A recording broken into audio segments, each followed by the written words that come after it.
It's a one-woman band show.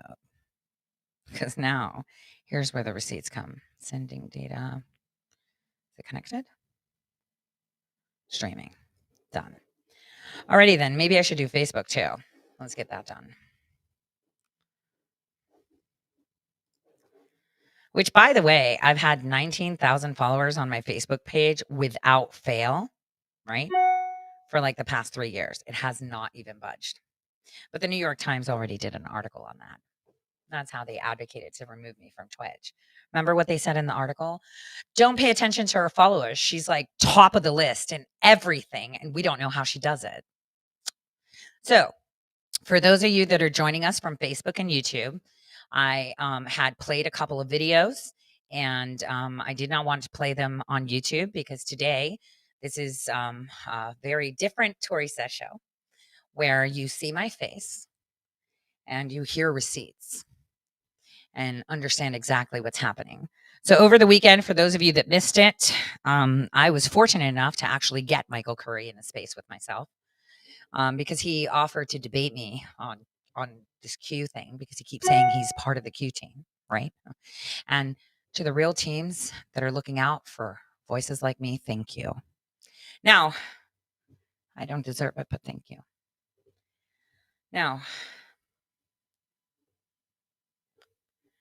I exposed him for what he was. So I'd like to explain to people the Austin Steinbart effect first. I explained in the Matrix and Shady Groove, Shady, right? And why I had amplified them, only to test the waters really as to why they were excluding people, and that's operational. And because whoever was in charge of their group approved it, because Q had posted their name as one of those 200 people, so they were instantly accepted because they made it to the Q board. I realized what was happening. So, and for those of you out there, please, and I urge you, the earlier posts from Q, read them. Read them without decodes. Read them without your gematria. Just read them as they are as text. Actually, begin backwards. You will be able to discern changes, and you will see why trip codes were taken away from Ron. No comms outside, right? It was not intended to be used as a psychological operation in the way it was conducted, I believe. But it played right into Big Master's hands to be able to weaponize it. Now, a psychological operation right now, if you guys think there aren't psyops, every single thing you participate is a psychological operation. And I'll tell you what, at the event that I was at last week, very important people asked me, how's it like going to the Trojan horse? And I said, damn, nothing like a Greek to go there and torch that shit. And I did nothing, absolutely nothing. And I'll explain that too, because I was put through a humiliation ritual and I accepted it. And I'll tell you about that too. And I'll tell you their thought process behind it because they thought they were smarter. So this weekend, I was able to demonstrate just how psychological operators and actual grifters work. You know, Michael Curry just kept saying, you hate veterans and they're all dying. And it's like, dude, shut up. That wasn't even your report. You just took hard work over years that other people did and repackaged it and said it's yours. Again, if you want to hear about the Erickson report, you go and Google Erickson list ICIJ. It's all there. Now, as I said to my audience on the non-censored channels, this is my last Tori Says show until after Labor Day, but I will be dropping receipts in the form of video in the meantime. All right, where did we begin?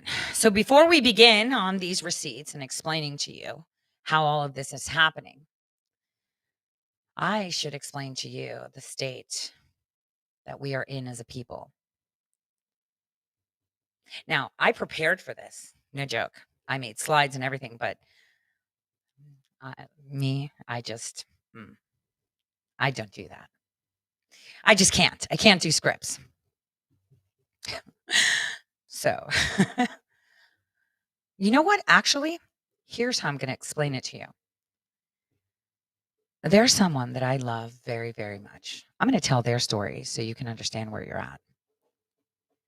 This person that I love so much,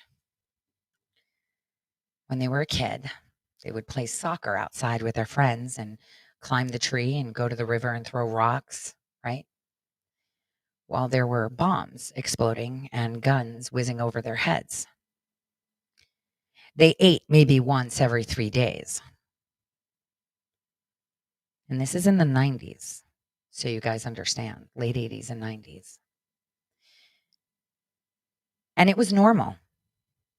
They had a place where they would go and get bread, and they would run down what they called the sniper alley because the enemy would play target practice with children, which were faster to go and get food for the family. You know, you're not going to have a granny walk down an alley to get food, walking slowly, because she'll get shot. So this friend of mine lived through that.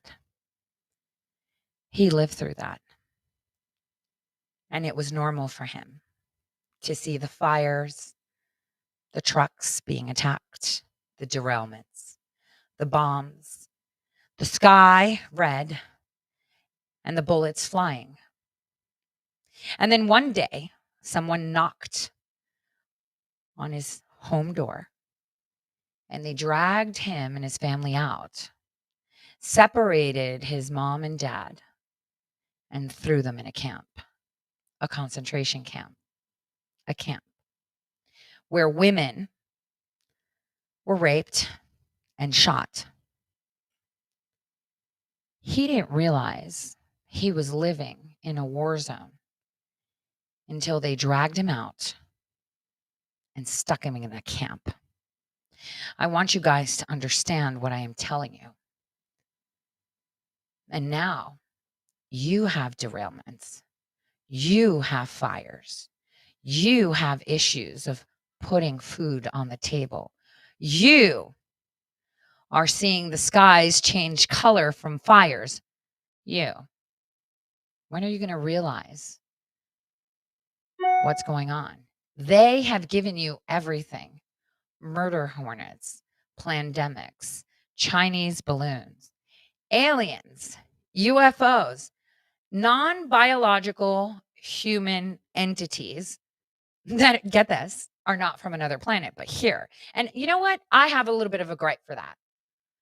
Who's to say, why are they well, partial biologic, I guess, right? I take offense. And now they gave you Bigfoot too, right? And then flesh face eating aliens in Peru, violent bird flus in Peru. They've given you everything. When are you going to realize you're at war? When they drag you out and stick you in a camp like my friend? We are normalizing the fact that we are at war. We are normalizing all of these things with humor when we aren't realizing what's happening.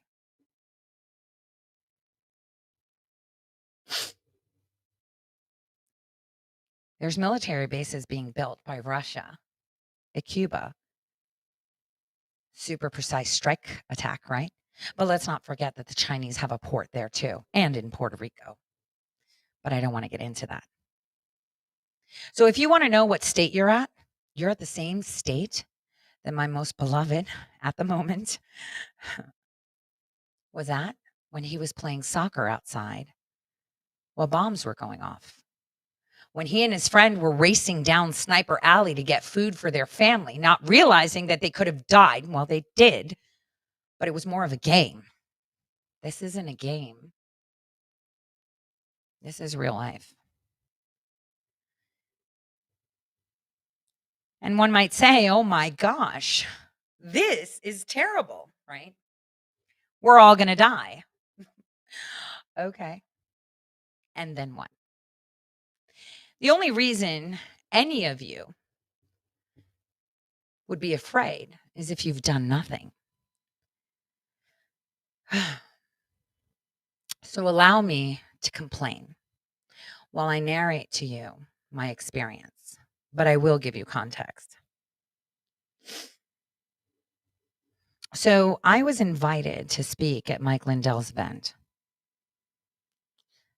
And I was invited because they had an ulterior motive, which will be evident to you by the end of my humiliation ritual that I went through.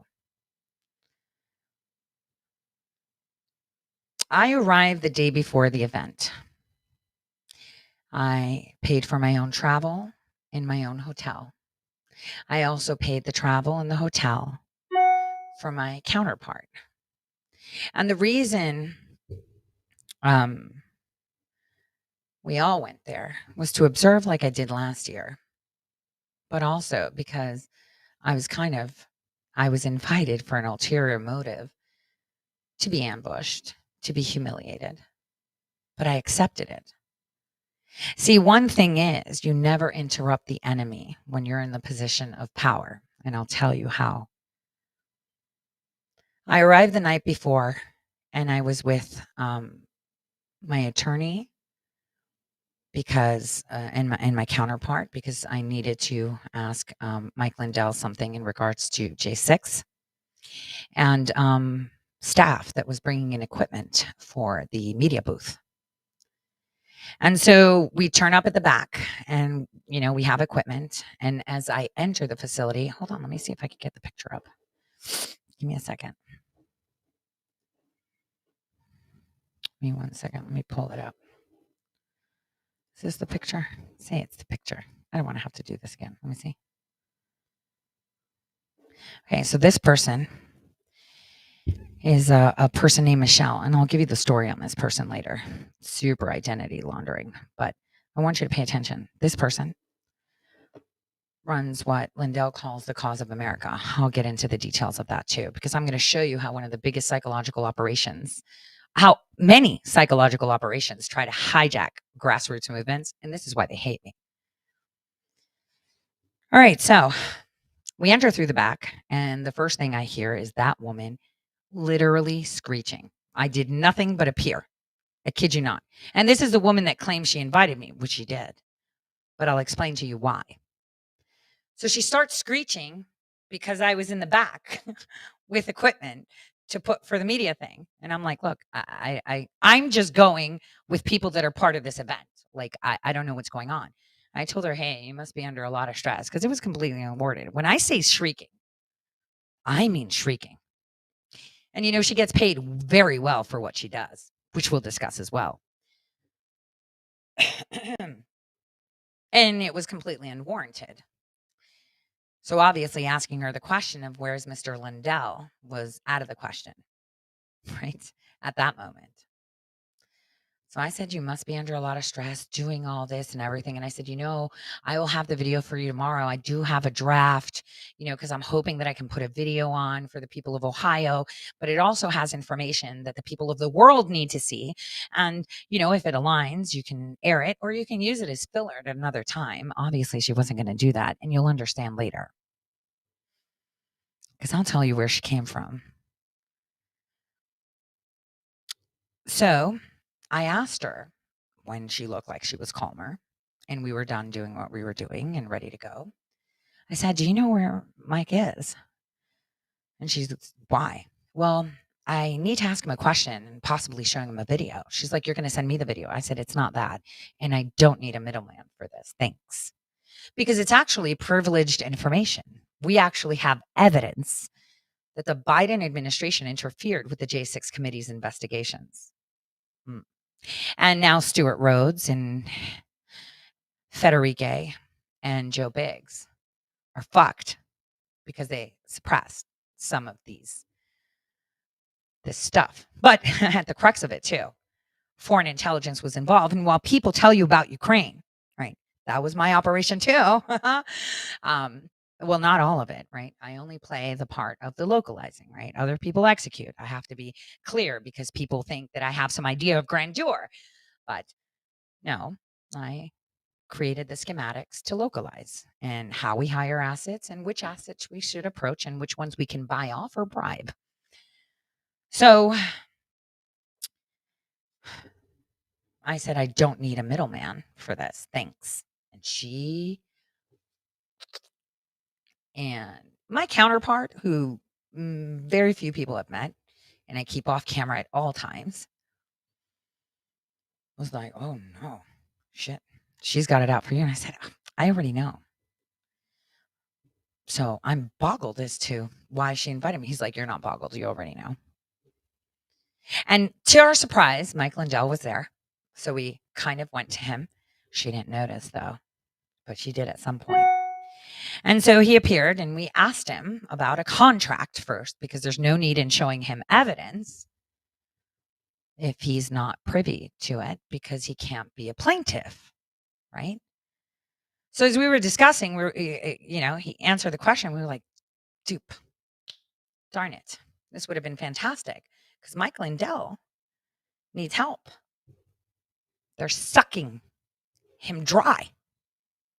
All of them. And he's a good man. He is such a good man. And there's such bad people around him. And that have been vouched by alleged very good people too. Whew. So me and my counterpart was like, well, I guess you don't have to see the video. No, he's like, I don't need to see the video. Don't need to see the video. We're good. You can't be part of this. Damn it.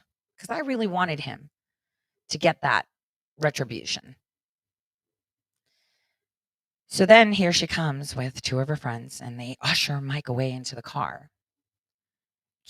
And he was telling him, yeah, I don't have to see their video. It's fine. So he was referring to the J6 stuff.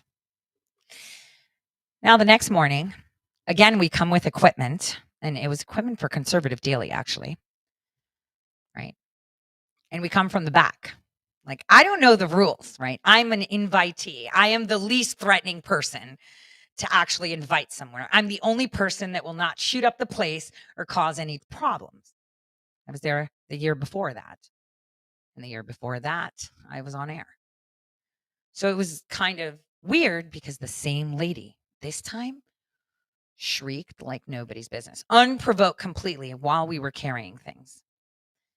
And as I was being spanked and screamed at as if I'm a little kid, I'm like, you're better than that. You're better than that. She's under stress and she's showing her pants. Just calm down, Tori. And I was like, I'm really sorry. I'm just following people. I don't know. You didn't give me a list of what to do. You need to go around the front and you need to go get wanded and you need to get your pass. You're going to wand me too. Okay. And that's procedure and that's normal. So I did.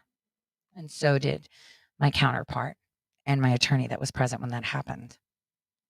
And we did that. And that was it. And then I was waiting for Texanon to bring the video that I showed you guys before I got onto the other platforms. For those that would like to see the video that I was not allowed to broadcast, please go to X and on my Twitter profile, which is at I Don't Exist Tour. It's pinned to my profile so you can watch it.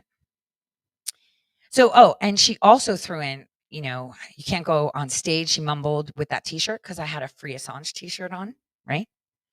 For those of you that saw me on Lindell TV, you know what I'm talking about. And so I ignored it and I thought, So I was waiting for Texanon to come with the video that I wanted to play because I needed to give it to them and email it. And, there's no way I'm going to get on Wi-Fi nor have my Bluetooth open in a place filled with spooks. But a lot of people did and they were pissed, but we'll talk about that later. So I went about and I was talking with people. I actually wanted to see a couple journalists because I'm working on some big stories that I want to give them, because a lot of people think it's about credit. And that's a problem that Michelle and Jeff O'Donnell had. They thought by extending me the invitation to come and speak that I would shut the fuck up. I'm not, because I don't need their platform. They need me. See, I have a global podcast, right? They need me, not the other way around. So I go about my day and Michelle's hounding me for some slides, which we had sent a couple times. So either she was trying to manufacture, incompleteness. Linda Opines had assisted me because I had no idea, and we're going to get into that, what this canvassing shit was and all that stuff, because that was just hope. And they admit that too. It was not to help you, it was to give you something to do. So you think you're doing something while you pay them to come and speak. But we'll get into that. So, as a global fucking podcaster, right? Damn, I shouldn't do that because then it shows like I have an ego. And I am the one person that had ego death. But you know what? I'm doing it because I want to irritate them. Fair enough. Allow me this because I did say, oh, and those of you that joined on Facebook and Twitter and YouTube, you didn't hear me say this. I find no pleasure in outing people, but in this one I do because I was put through a humiliation ritual, which also helped me find out that there are holes in President Trump's security, but we'll get to that later too. So, okay, private security firms, right? All right, so here we go. So I'm minding my own business. She's getting with me, and I was like, hey, I've got this draft, but it's not done. And she says, your video is not hopeful, and your message isn't hopeful.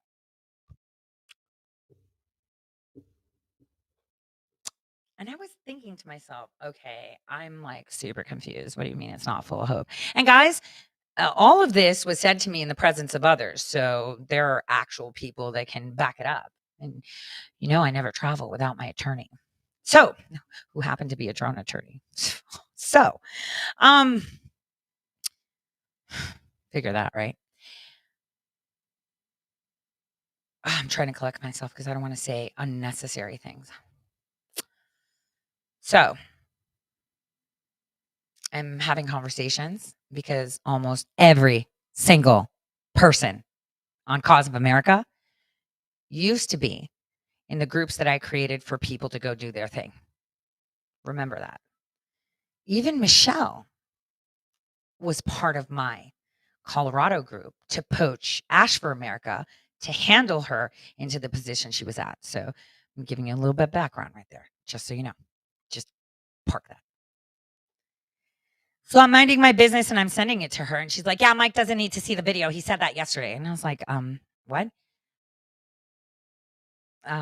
He was talking about something else. But you know, she has a problem with me because she has to steal the work that people do in my groups to sell it to Mike Lindell for her paycheck. I already know this. And we're going to get into the details of this. And we're going to get into the details of who she is too and how she operated. So I wanted to be really frisky, you guys. I really did. And I was a little bit frisky. Because while I was there, I wanted to find out who sold the idea of the IP sniffer to Mike Lindell. So I went around to people and I said, damn, this is really weird. Are they really presenting my idea from last year? And you know, people hate that. Tori said that already. You know, that irritates them. And it's too bad you have an ego. We should be working together rather than against each other. But, you know, I'm not controlled, so that's a problem. Anyway, I dropped that into the right ears to piss them off because they were like, damn, the bitch knows. And I'll explain that to you too. So this Michelle that gets almost $500,000 a year to steal the work of hardworking people while she has a budget of $100,000 a month to help them with filing fees, gas, and expenses, which she never gives them. She only gives them stuff for like audits. Pay attention. Paying attention yet? She was really, really not nice. So I decided I don't need to talk to her when my video comes. I'm going to just walk over to one of the attorneys of Mike's, which I have been working with for many years on election stuff that people don't know about. And while all your influence heads say whatever, they all have me in their back pocket to help them, which is astounding to see the combative position they have because they have no power over me. So as I continue my day and I get this, I was having a brief conversation with Tina Peters, who, by the way, was used, right? She was used and an actual federal asset, again, working at Frank Speech, again. Her name is Sharona. My Sharona. She actually caused Tina Peters harm because she was a good person that wanted to do a good thing, and she was the right asset to use. She was the target. They used her, and then they dropped her. They got what they wanted. Facts. Now, so we were having a conversation. I was like, oh, there's the attorney. I'll be right back. I'm going to go give it to him. So I walk over to the attorney and I'm like, here you go. Here's the video that I have. I wanted to play it, during my time when I speak on behalf of the people of Ohio. Oh, which by the way, in private communications, they said, let's not have her speak about elections. Let's just demean her and have her speak like all the other people just about her state. And it's like, bitch, that's not demeaning me. It's my pleasure to pounce and thump the people of Ohio that have done so much by themselves, not with Dr. Frank, not with Seth Keshel, but by themselves. And I'll explain that. So I've seen those texts. I actually have 52 gigabytes worth of texts, voicemails, you name it. Because I have eyes everywhere and people don't like that. And that's okay.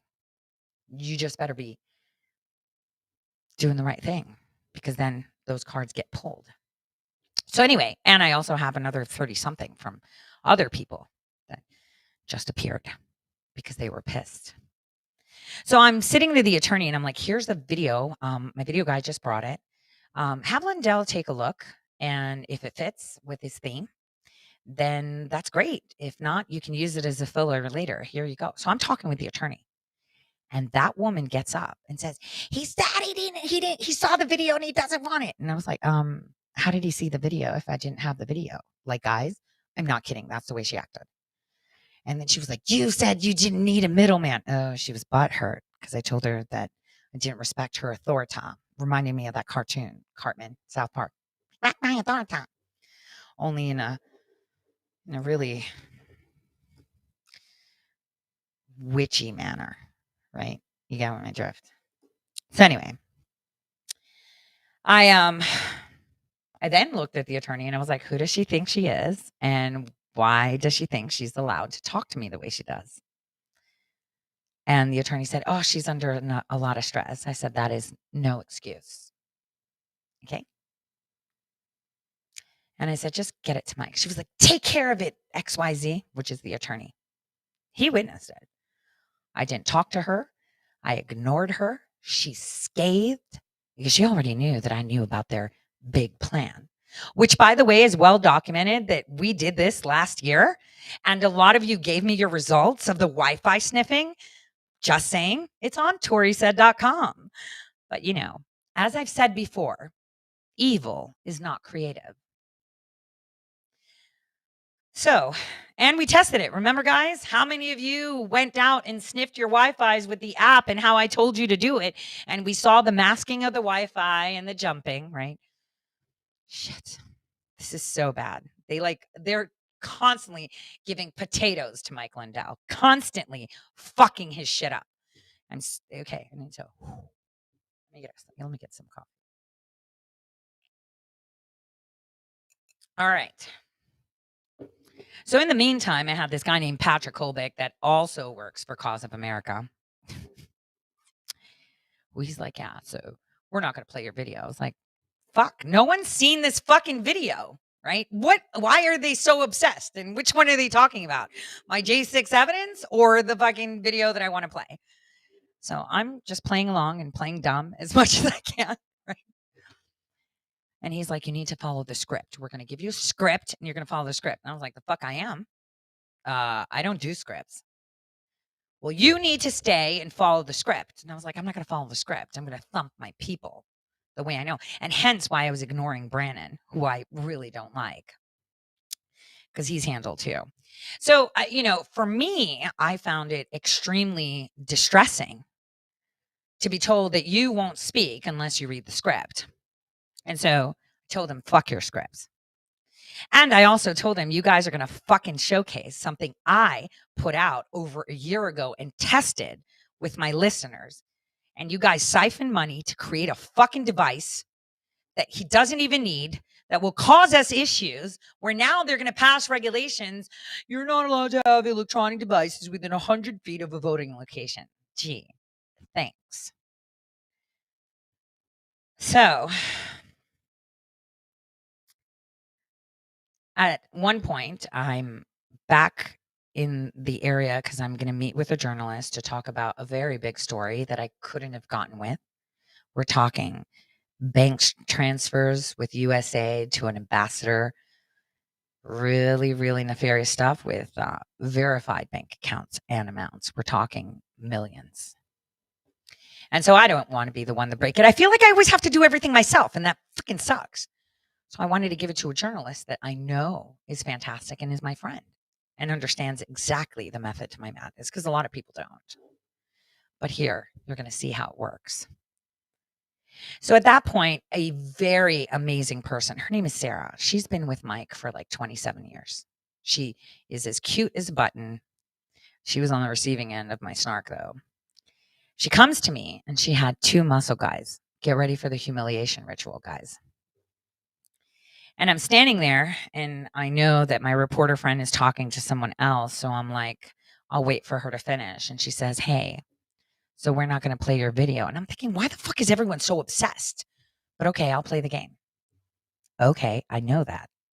And so, you're not going to stick to the script. I was like, what? I was told I just have to talk about the people of Ohio, like the lawsuits they did and the operation they conducted and what we found and the federal lawsuit that is kind of breaking. And she says, "Yeah, so you're not going to speak. We're going to replace you." So I said, "Are you sure about that?" And she said, "Yes."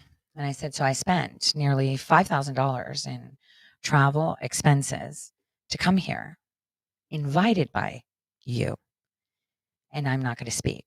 And she said, "Correct." And I said, "Okay, well, if you don't mind, I will be stating that to my audience." She's like, "Yeah, so I need your speaker pass." And I said, "Okay, but I need my press pass because I'm also press." She says, "All right, we'll go and exchange it." And so while I saw her talking with these two security guards, which one of them actually does Trump rallies. So the company is the problem, not the guy. The guy was just taking orders. Okay. So we don't hate the guy, right? Because he was doing his job with whatever information was given to him. So I reach over to the reporter and I'm like, "Okay, let me show you this. This is what I need us to talk about." And I pull it up. And at that point, they literally shove me.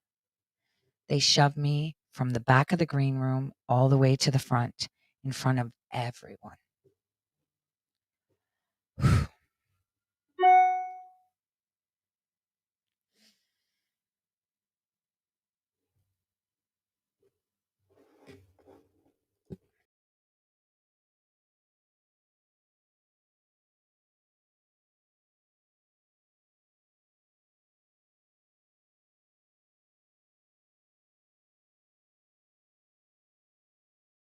All right.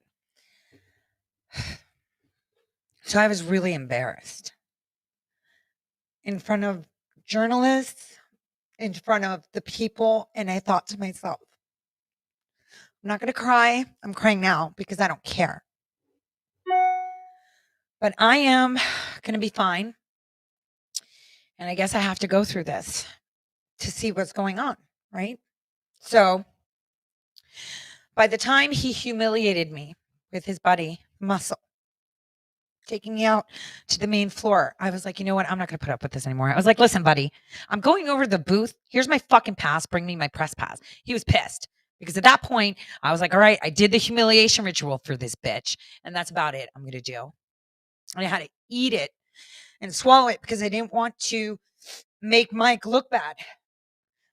And I didn't want to say anything because I'm like, shit, what if they told him whatever it is, it's a lie because everything happened in the place of witnesses?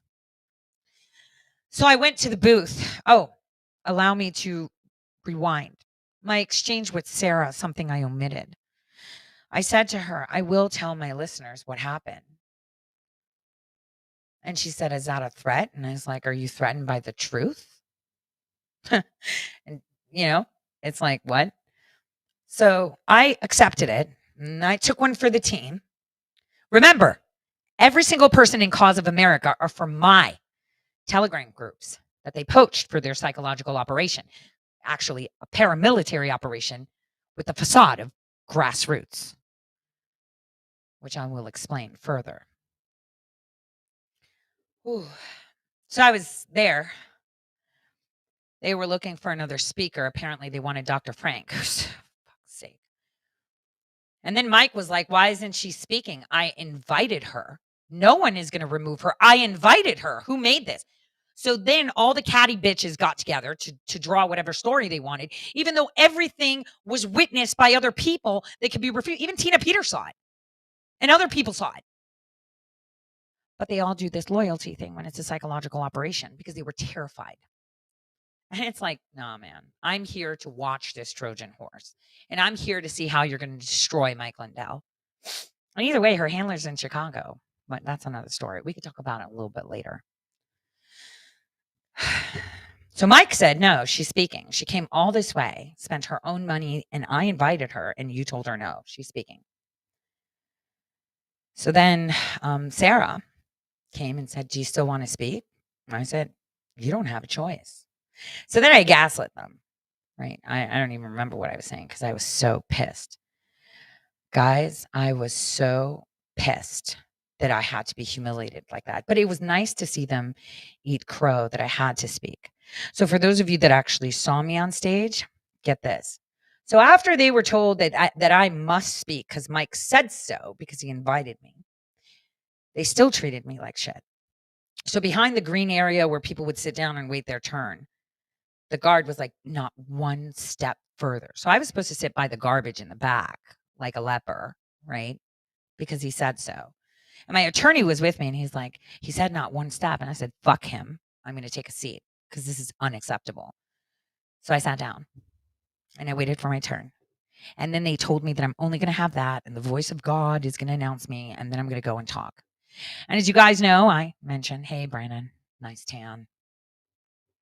And I ended with nice tan. For those of you that understand that, you know where I'm going with this. So if you guys actually watch the video back, you'll see that I was out of breath because I was so fuming for the way they treated me when everything they did there was my work. And they all get paid millions of dollars to fucking scam Mike Lindell. And I did my thing. And I think I did Ohio proud. I hope I did. Because I was not in a position to be, happy. All right. So now that you hear the humiliation ritual, let me tell you how this all started. So back on November 5th, 2020, when I was online streaming the elections, I saw the flood thing and I was like, shit. They took my plan for Ukraine that was scrapped almost instantly because the pipe works were decentralized and we couldn't use it in Donbass, right? And so they went straight for the, hey, we're going to stop counting bullshit.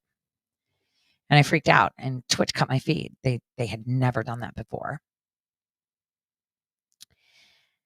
And so on November 5th, 2020, I created spaces in Telegram for every state. And those spaces were supposed to be digital spaces of people within the same state to get together and have conversations. Now, the reason I created them is because it's important that people get together in their own communities and start discussions. And so it was really important that I can facilitate a position where people can do this. And obviously I own these groups, right? And the reason I own them is because people get angry and then they fucking delete the whole group and then everybody loses all the work that they did. And my listeners will tell you, and those that are in the groups, I don't give orders. I don't do any of that. Actually, I just shit post and post the things that I'm doing on my main page, and it's their choice if they want to follow suit or not, or maybe dig in a little bit more. So I created a space where people on a digital platform on November 5th, 2020 can actually sit down and talk. And I suggested, hey, why don't you guys get in person, together in person, county groups, do your potluck, meet offline. This is 2020, you guys.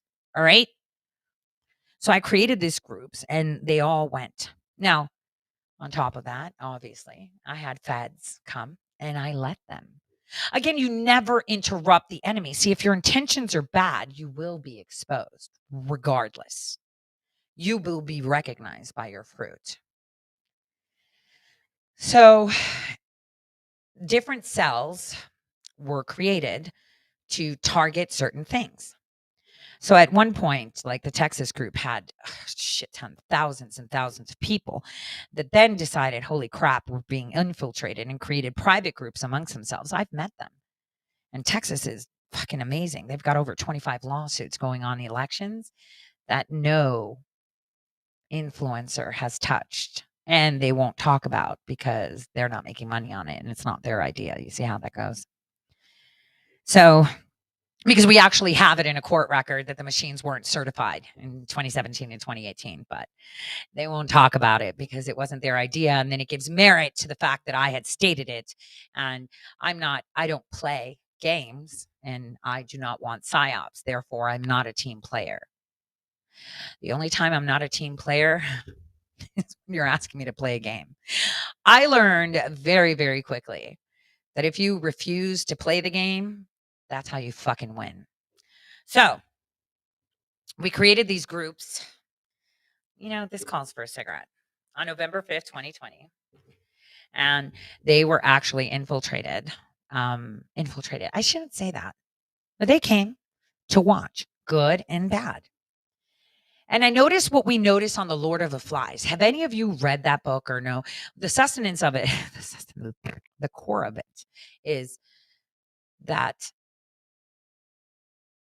humans without a structural society are savages. And they require authority and institutionalization in order to be able to effectively function. That's the crux of it. And it's true. I hate, I hate that word. Okay, how's this? I don't like people. I really don't. Because everyone has the quality of self-preservation, which is one of the most ugliest qualities possible. And so as I'm watching these groups form and I'm observing everything but not interfering, there were people that wanted to be more important. And, these are people that have ego problems or they're going through things in their life, and that's fine. And I watched it. And then I watched administrators that I had that then suddenly started to be a virtual couple and having phones like, I'm not even going to go anyway. So, they then started to treat them like kids and spanking them and banning people. And I let that happen because I was like, when are the people going to get up and say, fuck you? I just watched it. I wasn't going to interfere because you can't do that. I would rather have 1,000 people in a group and end up with 10 because I know the 10 will fucking work their asses off and do the work for 100,000. And that's exactly what we're seeing too. So I watched all of this happen and watched the dynamic that you would see in Lord of the Flies, this savagery of I know best. And I had to observe it. I had to let it take its course. And so at that time, Patrick Byrne, he's admitted this on my show, funded the America First audit groups that were run by the actual person that infiltrated General Flynn and Seth Keshel, which ended up with Seth Keshel being divorced and going through a lot of shit, right? Allow me to spark this. So he admitted that he paid money, but he can't recreate what I did. And that's because you don't pay people to fight for their country, right? You don't tell people what to do to fight for their country. They're going to have to want to do it themselves. And this is why they hate me, because they did the wrong op. The right op was to not fucking conduct one in the first place. But Lord of the Flies, everything is chaos. Shit, that may have applied 10 years ago and even maybe 5. But the bottom line is, it was 2020. People were pissed and their eyes were open. And if you're paid, you're a mercenary, period. And you're conducting and executing an operation. I don't give a shit what you tell me. But Tori, you're paid. No, I'm paid by the people to be able to cover my expenses and pay other people for things, right? You call me a grifter? How many of you motherfuckers actually told people what was happening in advance? None. Tell me, all these others that call me grifters, what have they done for you? Have they gone to the Supreme Court? Absolutely not. Have they filed a lawsuit? Absolutely not. Have they taught you how to fight the system? Absolutely not. They tell you to come to their events and listen to them bitch because that's going to fix it. So he did form those groups. And what happened was the groups themselves poached people from my groups and they targeted the ones that had, this sense of I'm more important than everyone else. I know everything, right? And there's a lot of people like that, right? Right? There's a lot of those, right? You know what I'm saying? So specifically in the state of Colorado, there was this woman named Ash Abb who was the face of Cause for America. They were in my Colorado group. And then Michelle turns up in Colorado. Shit. Husband's like a doctor. They're linked to Obama. Her FBI handler's in Chicago. You know, her identity is pretty laundered and iffy. But I'm not here to dox. I'm here to explain. So she enters the group too. Now, all of you know how Seth Keshel was trashing me and doing things. Because a lot of these people that are part of these psychological operation cells that are executing duties to keep the people pacified or engaged while they figure out what they're going to do, right? They were pissed that I was right and they were wrong. And I get it. And he's apologized and I'm totally fine. But I'm not fine with him going around the circuit talking about how canvassing is going to help us because it's fucking not. Nobody gives a shit. You can't present that in court. This is just to pacify you to see there's an issue. Everybody fucking knows the elections are stolen. Done. Right? And I could tell you that at Lindell's event, there are no experts. I'm going to tell you about Professor Clements and how he came up.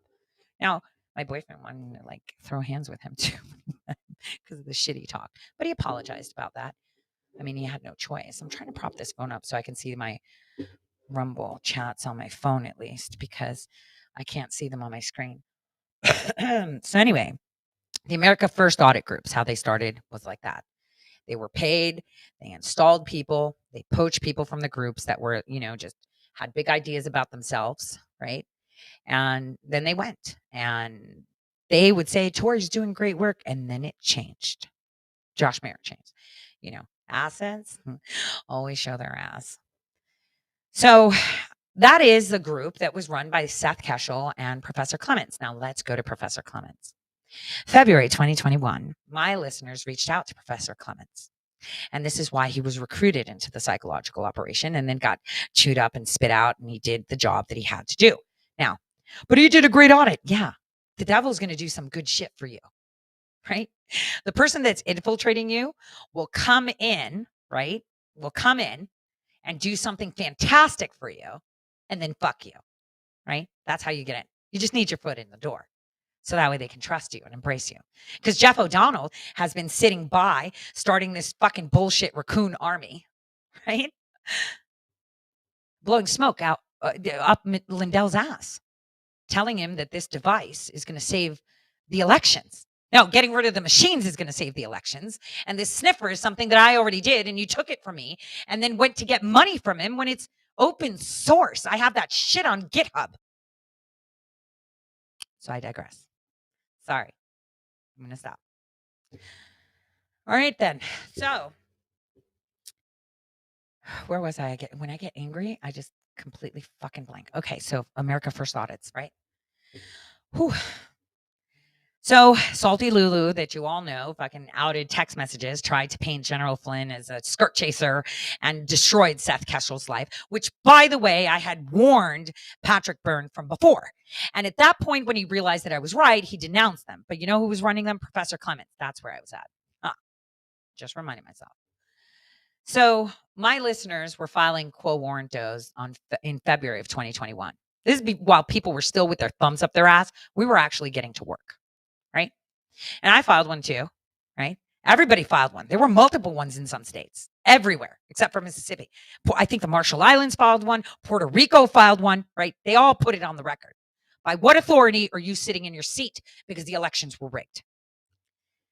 So they reached out to this professor, right? Why not? We tap sources, right, to learn, right? We're not lawyers, right? But we can read. And so they tapped him. And at some point he called me. And considering the fact that I'm under FISA warrants and multiple FBI investigations, some against others, some just Shit, when is she gonna fuck up so we can roll her up so she could shut up, right? Um, I called him because, we had a conversation, and then I never called him back. And I waited. And you know where he popped up? Damn it. I had not seen him on any circuit. Obviously, I saw him in the America First audits, and I'm like, maybe he's getting involved. So I shut up and just watch. And then I saw him at the symposium, and I was like, the fuck he doing there? How is he an expert from February where he knew nothing, and now he's a fucking expert? I'm so confused. I am really confused. Oh, man.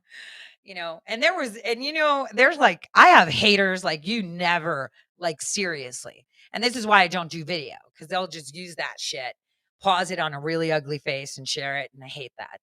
But I'm okay with it now. I'm all right with it now. I'm getting used to it now.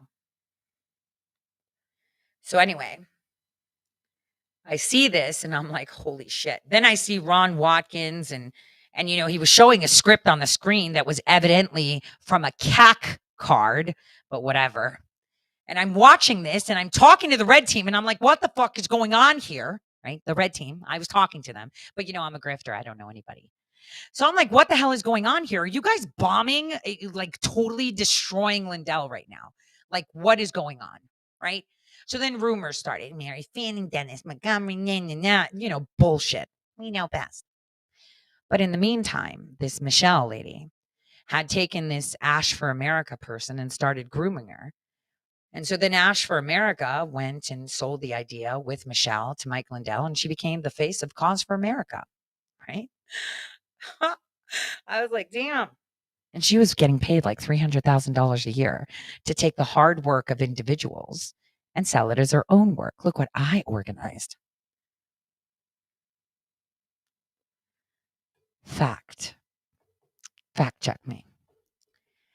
So I watched this shit happen. I mean, how do the people of Cause of America that bust their asses in their states feel that Michelle is taking your shit and getting almost $500,000 a year?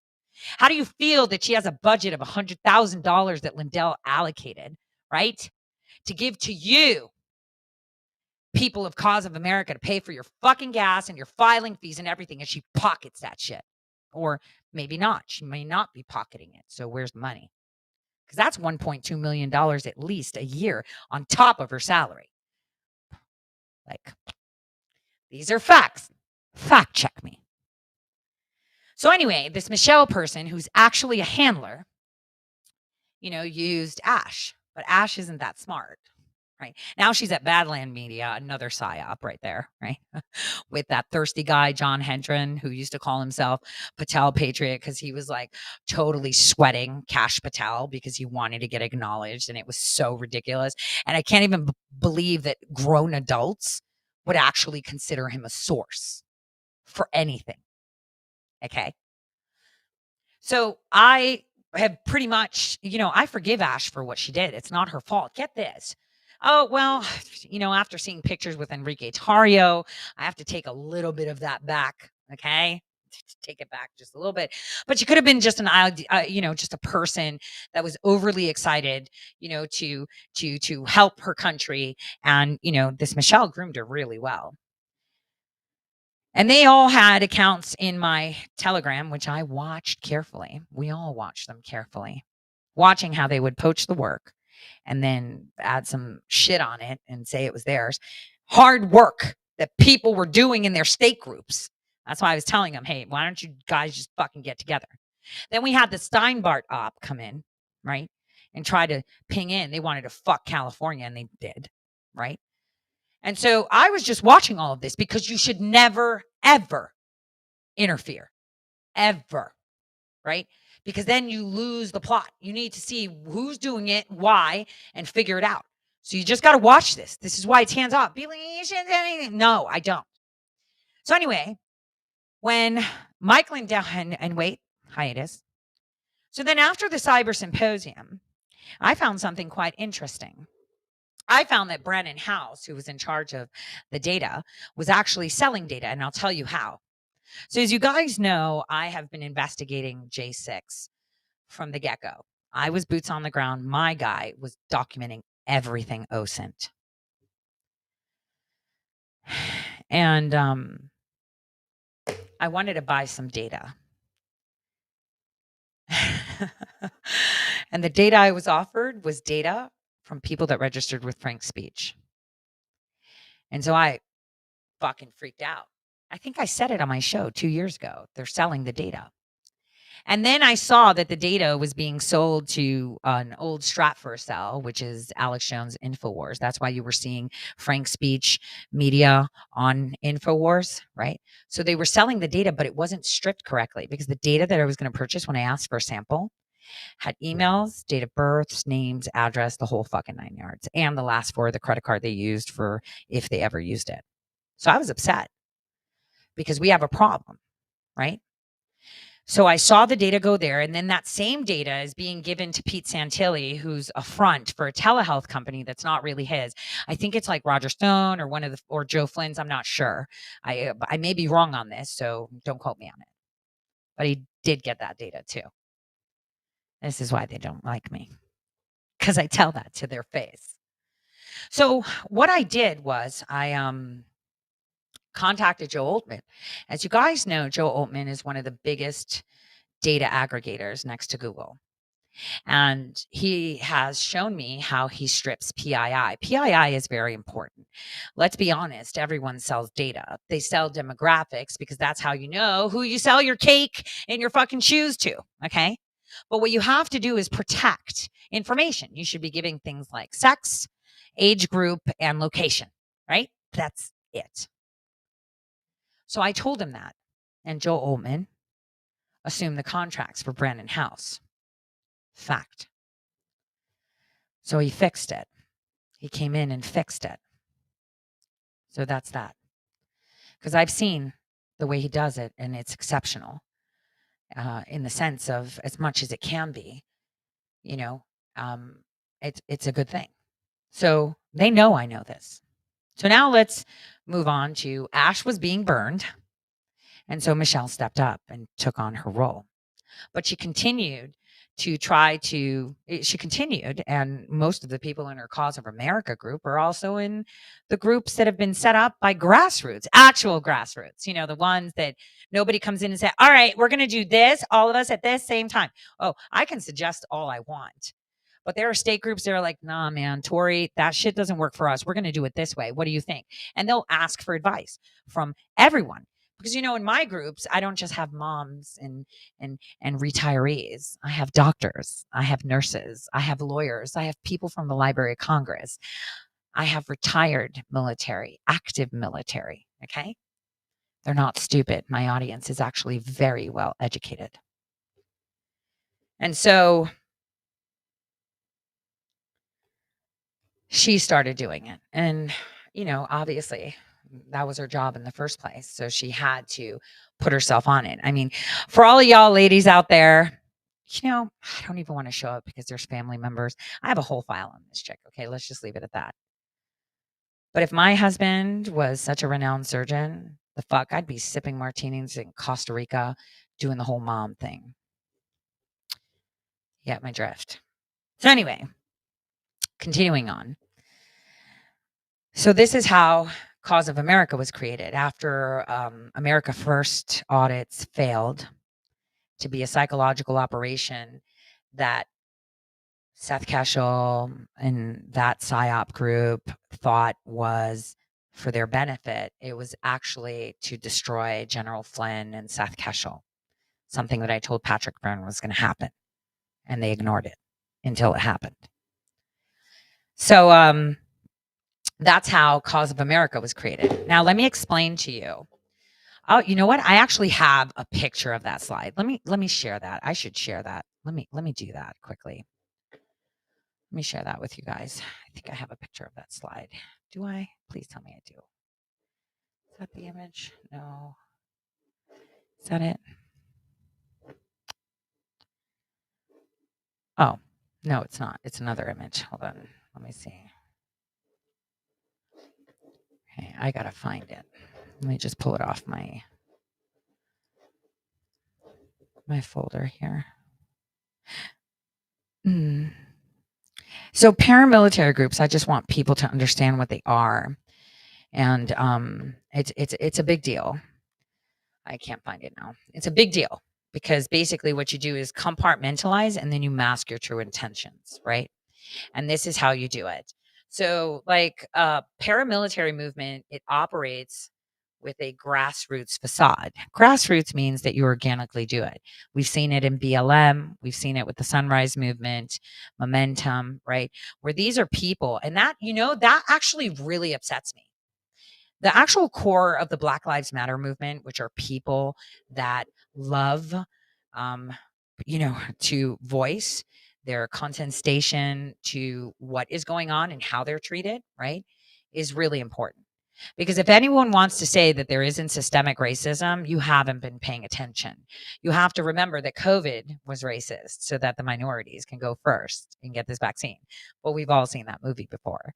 We've also remembered that video, and I think it's still up on YouTube, where it's called Eugenics, where Kamala Harris was asked to sign an acknowledgement that Black Americans in California were sterilized because they were feeble minded, and how they were provided vaccinations that rendered them almost handicapped. And Kamala Harris, being such a bleeding heart for people of color, denied. There's a video on my YouTube channel. You should watch it. So, okay, I found the slide that I mocked up, and I'm going to put it on the screen now. So here it is. Grassroots facade. The movement might maintain the appearance of a grassroots organization to attract supporters and evade detection. They could use community outreach, social programs, and advocacy efforts to mask their true intentions. Now, a paramilitary movement, and I'm putting this on here if anyone wants to take it as notes, it operates with the facade that they're grassroots to attract funding from a specific target. In this case, it's Mike Lindell. And the activities of the movement inadvertently align with the intention behind their target. So Mike Lindell wants to fix elections, and they're like, hey, we have this idea, but we need money. And it's like, why do you need money? None of the people that are actually making change right now need fucking money. We all chip in. In fact, I was handing out my debit card online so that we can pay for filing fees, right? We can all chip in, right? That's how it is.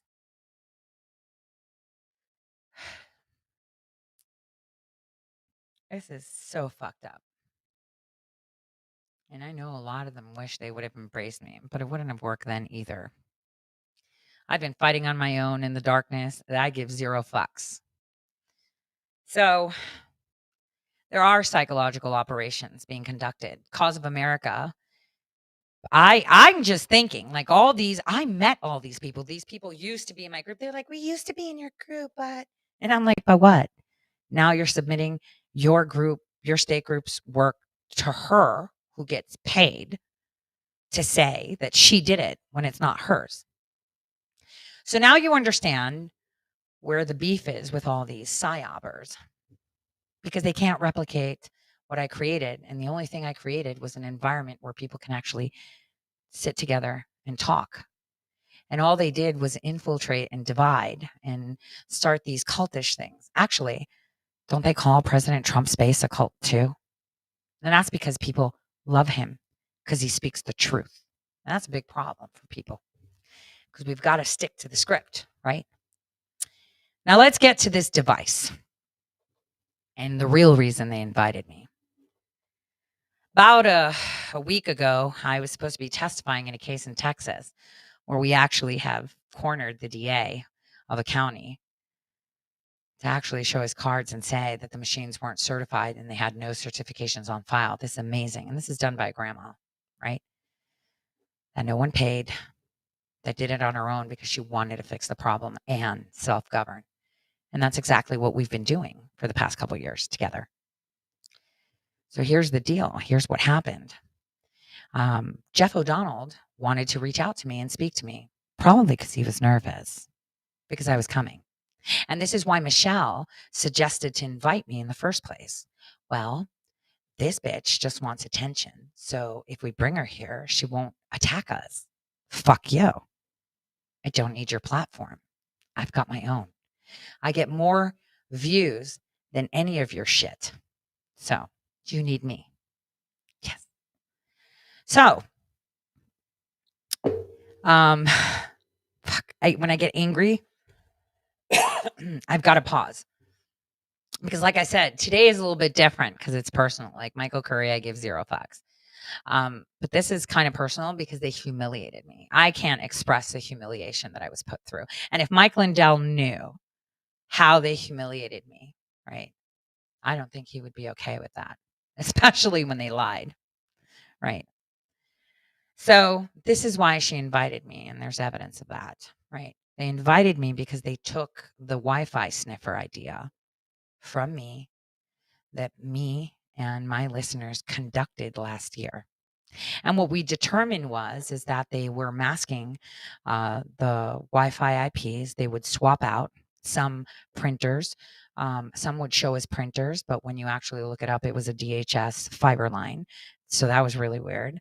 We looked at it in all states. There were people, I mean, you can ask them. There's tens of thousands of them. So Jeff O'Donnell took what I had done in 2022, convinced Mike Lindell to fund it, and then sold the potato, which if he actually paid attention, he'd know that it served no merit. I mean, I tried that already and it failed. Oh, and you don't have to trust me. You could go to ToriSaid.com, or in fact, maybe I can pull up one of my clips. Let me see. Where's that clip? Where's the clip where I'm talking about it? Does anybody want to drop it into the Tori Says chat right under my last post? The podcast in 2022, please, so that I can share it, where we actually did the Wi-Fi sniffing. Because that's what they did. So they brought me in thinking, hey, if we're nice to her, she's just like everybody else. She's thirsty for views. Like the fuck I am. I'm the most self-conscious person out there after I gain weight. The last thing I want to do is go on TV that adds like another 20, right? I don't need help with looking round. I'm fine doing it just by myself, So, and I don't like being around people that are there conducting operations because that triggers me too. So let me see if anyone in Telegram dropped this for me. It was where I talked about sitting outside of your voting facility and scanning the Wi-Fi networks. Actually, I could go to ToriSaid.com by myself and search that shit up. Let me see. ToriSaid.com. Actually, let me show you guys how this works. I haven't even put this together, and that's another reason people hate me, because I don't sell t-shirts. My listeners make their own t-shirts to wear and thump me.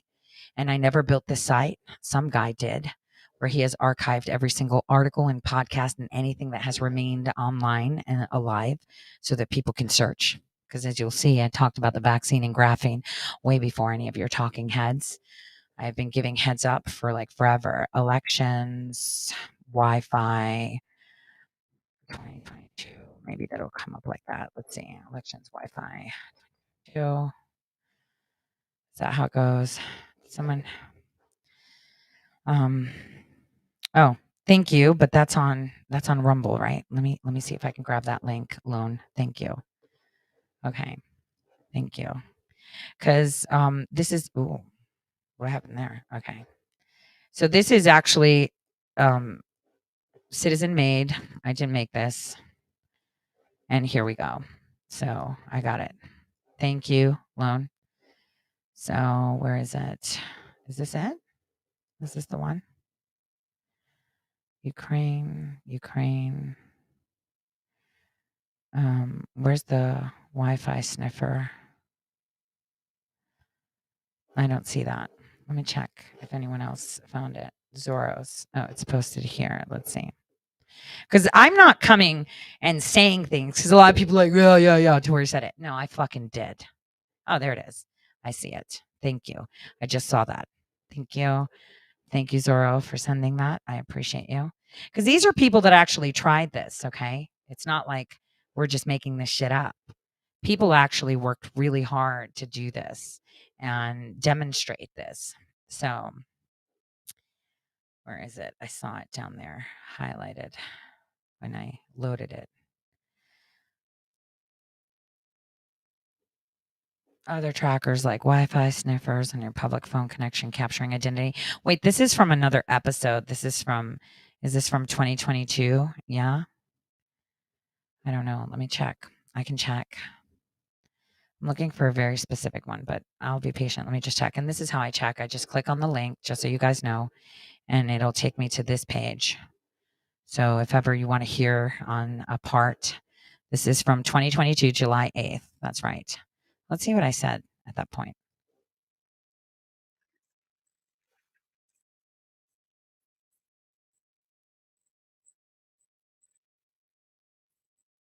Before capturing its unique identifying information. Other trackers, like Wi-Fi sniffers, lie in wait on public Wi-Fi networks, intercepting and analyzing your phone's outbound communications. Since these trackers can be installed throughout a city, authorities can use them to map out a phone's movements. Let's say you post something online that the government finds incendiary. Police can go to social media companies and find out your username, phone number, and your device ID.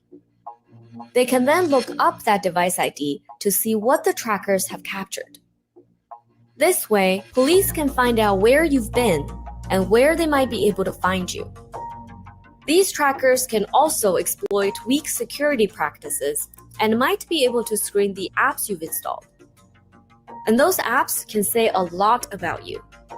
For example, police from a county in Guangdong bought phone trackers and hope they can use them to detect which phones have a Uyghur to Chinese dictionary app. Users of the app are likely part of the Uyghur ethnic minority, a group that is heavily surveilled and oppressed by the government. In 2019, a New York Times journalist walked around a city in Xinjiang, where most Uyghurs live. There, he found 38 Wi-Fi sniffers in just one neighborhood. We traced one of the earliest phone tracker purchases to Shandong province in 2015. 7 years later, according to our analysis, all 31 of mainland China's provinces and regions have them. Phone trackers are powerful tools on their own, but here's what happens when you combine them with other data. These are internal product presentations we obtained. All right, I'm gonna stop that and take you to the one where we were gearing up, and in fact, my listeners posted their results from their voting areas to show exactly what we had captured. And so, you know, this means that someone is trying to bankrupt Mike Lindell for sure. But I wanna show you, my lawyer was on air with, Joe Altman discussing what I was doing, you know, 'cause, everybody else is just sharing memes and telling you to sit back and relax, which aligns with what they were pushing, you know, within the thing. You know, let me do a hiatus here. Just give me a second. Hiatus right here. So, let's go back 100 years to the Great Depression. I'll show you just a simple example of how it is. There were people jumping off buildings because they lost everything, right? That's what they tell you. You weren't there. But if you notice, a new craze came up, you know, with the little fringy dresses, and everyone was out drinking and dancing while people were jumping off buildings. They were enjoying the show. They were not participants, they were spectators. Now, allow me to play this clip. Yeah, I wanted to. My lawyers would let me. I was like, can we show them that DHS is in control of all the IP addresses, right? Here's the evidence. You know, DHS, for the sake of safety, is monitoring, mining, and guiding our elections. Hey, can we show them that Frank LaRose, who's Ohio Secretary of State, is also a DHS advisor? So which hat is he wearing, federal or state? No joke. Wait, yes. But come on. Yes, here's the evidence. They actually created an exception in Ohio law for him to do this. And I'm like, so now the lines of federal and state are completely blurred, right? He's I a was CIA like, hey, asset. yeah, well, you know, remember, Frank LaRose was there helping select Zelensky in 2019. This is so allow me to point this out. Frank LaRose is also special forces. So we have good eggs and bad eggs. I hope you're paying attention because he's pandering to people for Senate that he's a farm boy. He's not. His dad actually owns one of the biggest alcohol distributors in the Midwest called House LaRose, right? And while Frank LaRose was actually in state legislature, he helped pass a law to create Jobs Ohio, which stands for Ohio Beverage Services. And now his Jobs Ohio, why not? Unemployment and alcohol go together. And created a partnership with the World Economic Forum. And just a couple weeks ago, we had Conservative Inc. with really big names pushing for people to vote yes on issue 1. And what people didn't know is that the people of Ohio were the ones that they were stopping. And you're going to be like, no, it was about abortion. It fucking wasn't. Let me tell you what it was. Because Attorney General Yost actually made the declaration on his own official page on August 18th. A bunch of people in Ohio had gotten together and submitted an amendment to the Constitution to strip elected officials of their immunity. And this is why we can't sue the J6 committee. They have immunities. This is why we can't sue the Department of Justice for suppressing evidence that foreign intelligence was involved in the J6 debacle in movie. So they all conned the people to make it the hardest state to get a people-backed initiative. Now tell me, if that was on the ballot, that we are amending our Constitution to strip elected officials of their immunities when they violate our civil liberties, would the left not vote for it? Of course they fucking would. And the right. See, there's where the unity kicks in. So while all of this, since 2021, 5 different versions have been given to Attorney General Yost, which has also violated the Ohio state constitution by allowing vax mandates and mask mandates, along with the governor and the Supreme Court of Ohio, who, when I filed a writ of mandamus and said, tell the governor to follow the Ohio state constitution. The Ohio state constitution says you can't force me to take meds. You can't force me to wear masks. It says it. It spells it the fuck out. Guess what they said? No. No opinion, just no. That's okay. I filed it in my federal suit that's still alive. So all of them violated civil liberties in the Ohio state constitution. Yet you had your psychological operators convince you that it was about abortion, not about the fact that the people were trying to gain power. See, it was a babushka psyop. And obviously Tori comes in through the middle and she's salty. Fuck yeah, I am. But I'm actually quite nice too. As long as you don't harm the people and you're not lying, I'm your best ally because we're on the same page. When we're not on the same page, I have a problem. And you obviously have me as a problem. And I'm okay being a villain in an evil person's story. Actually, I promote that. So let's get going on this. That show is where I said that all of us are going to go and get the IPs and demonstrate that DHS owns everything because your elections have been federalized. Something else nobody is telling you, that was actually stuffed into the CARES Act, where DHS now, for your own safety, of course, is monitoring and controlling all IP addresses in your state. So your digital sovereignty as a state is out the fucking window.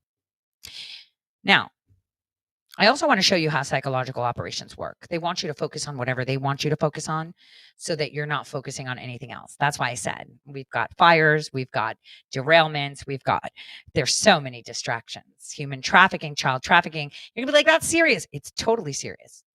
But you're not going to fix it if your elections aren't fixed. Okay? You're not. And that's a fact. And that's something that I've been very consistent about.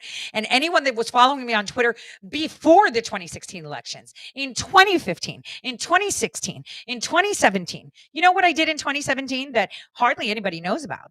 I sent letters to every single congressperson and every single senator and said, hey, the machines are not certified. Fix it. Wyden was the only one who probably had a staffer. Thank God for that. And it's in my affidavit that said, hey, there's no certifications. We need to get this fixed. And here's the thing. They can't retroactively produce it because it's codified in some state law. And guess what? There was no quorum, which means that Nancy Pelosi passed laws when she was unlawfully elected with machines that were not certified. And hence this, when I went down in 2020, I spoke to all the people that you pay a shit ton of money to go pose for a fucking picture and said, here's what we need to do. Forget chasing the ballots because here's their plan right here. I'm showing it to you. They said you're going to do this. So you're countering an operation with another operation and you're going to fail because they've already had their preemptive strike.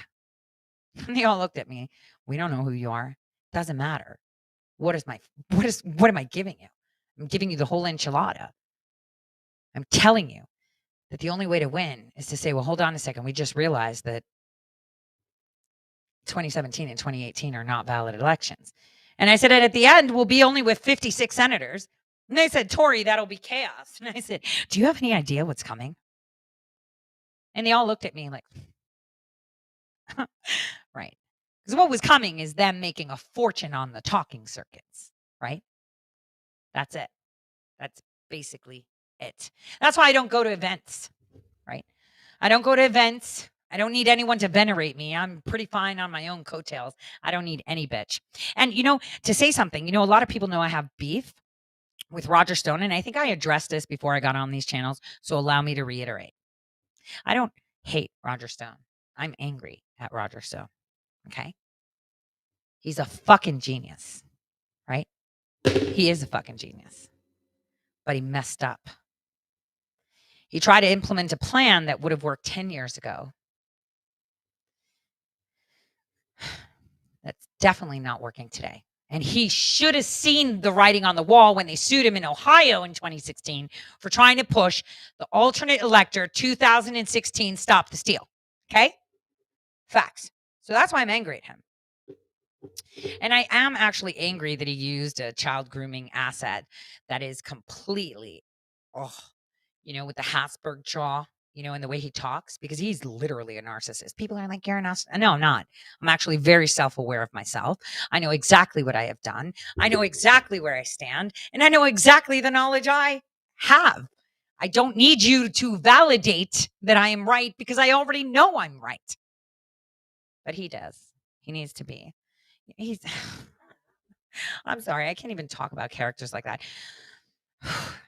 So he put Tiny Dancer to take over his thing. And I actually have video of Ali Akbar actually saying Roger Stone gave me Stop the Steal. So then you would think to yourself, why would you have a child grooming, gay, fake Christian that says that he can feel the earth and that he's genetically superior? Actually, I'll leave that for another time. So that's why I'm angry, because he put a clown like that to destroy me while all of you were asleep. I was out exposing how China was buying land in North Dakota. I had gotten a sheriff of Wells County arrested, but they left the nurses, I guess because they had farming families, right, alone, because they were pushing Oxycontin and fentanyl, right? And so if you're a nurse and you have someone that's in pain and you believe that they need 100 milligrams of fucking Oxycontin, right, you're going to issue 2 pills of 50 milligrams a day, correct? No, they were issuing 10 pills of Oxycontin a day, which is not an intent to medicate, but an intent to distribute. And so he got arrested and rounded up. Everybody hated me there. I gave 0 fucks because I probably saved so many people doing that. And then I was exposing the trafficking network because they were hustling out a shit ton of people from the Native American reservations there. And then the kid that was actually raped by the attorney general, his name was Daniel Fuller, right? I was trying to get him to give me information on who the contacts, like which cartel were they working with within the state of North Dakota, which then appeared by itself. This is how God works in Mandan, right? But I had given him a phone and we were communicating. His parents knew that he was communicating with someone, right? And Danny Fuller, look it up, from North Dakota. That kid had gone through hell, was shot unarmed at the base of his skull by a police officer. a couple days before the attorney general filed another lawsuit against me because, the judge was not going to bar me from using the internet. And the judge wanted to wipe his hands of this bullshit, right? That was extremely unconstitutional, but they came in hard. They just filed wherever the fuck they could just to attack my character. So while all of you were sitting there, I was actually exposing these things on my own. And I'm not telling you this because it's like I'm better than you, because there's a million other people that have done the same thing that you don't even know their names or faces that have died doing this. We could talk about Phil Haney. We could talk about Bree, right? We could talk about so many people that have been eliminated, disappeared, and died trying to get information out. And yet we have people still conducting psychological operations among us because they think you're too stupid for the truth. And I'm not saying the whole truth, right? I'm saying tell them what they're capable of doing. And now I'll go back to that video that I played at the beginning. And those of you that are on YouTube and Facebook or Twitter, it was a retweet that I did of someone that showed Jennifer Aniston being really upset with her man because he didn't want to help. She had to ask for help. And then he was like, all right, I'll do the dishes. She's like, I didn't want to have to ask you. And so now, even if they come forward, which they have, oh, go local. It's like, fuck you, dude. That's 3 years too late. We shouldn't have to ask you to help us. The truth doesn't need defending. It can defend itself. I don't need people to retweet my things. I don't need people to defend me. I like it though, because no one's ever stuck by my side, and I feel that I don't deserve it because of the things that I have conducted in my life, but I've made peace with that. Because think about it. If I had never done that, I wouldn't be able to do what I'm doing now, which is dispel the chaos with knowledge. I'm not here to tell you I'm important. I'm here to just educate you and give you the tools. That's exactly what journalists should be doing. They shouldn't just be reporting. They should be investigating and finding the source of the issue. And the source of the issue that we have as a nation right now is that we lack knowledge. We lack civics, right? We're scared to file lawsuits. When they created that Moms for America shit, I was livid. They created a 501c3 to take your money so that they can file mask mandate suits. Where the fuck did those go? Nowhere. But then we had nationwide attempt, and we all filed lawsuits against mask mandates. And where are we? Texas just won in the 5th Circuit. I'm still sitting in the 6th Circuit. See, you don't need big money and you don't need influencers. You just need the people around you to get things done. And I said this before, you don't even have to listen to me. Don't turn me the fuck off. Listen to your president and pray, and everything just starts to make sense. Because every time people see the news, I see it in my feeds, in my Twitter, in my DMs, in my texts, in my emails, in the letters people write me, right? In Telegram, shit, Tori, you put this out 2 years ago. And so I tell them, ask yourself, why now? Because it's controlled information. That's why. Excuse me. It's controlled information. And they can capitalize off of information they can sequester so that you click on their links and listen to what they have to say. Like, for example, while everyone's focusing on Ray Epps, right? No one's focusing on the journalists that work with Ray Epps, that are within Conservative Inc., that were being praised by the biggest talking heads. But I have evidence of that.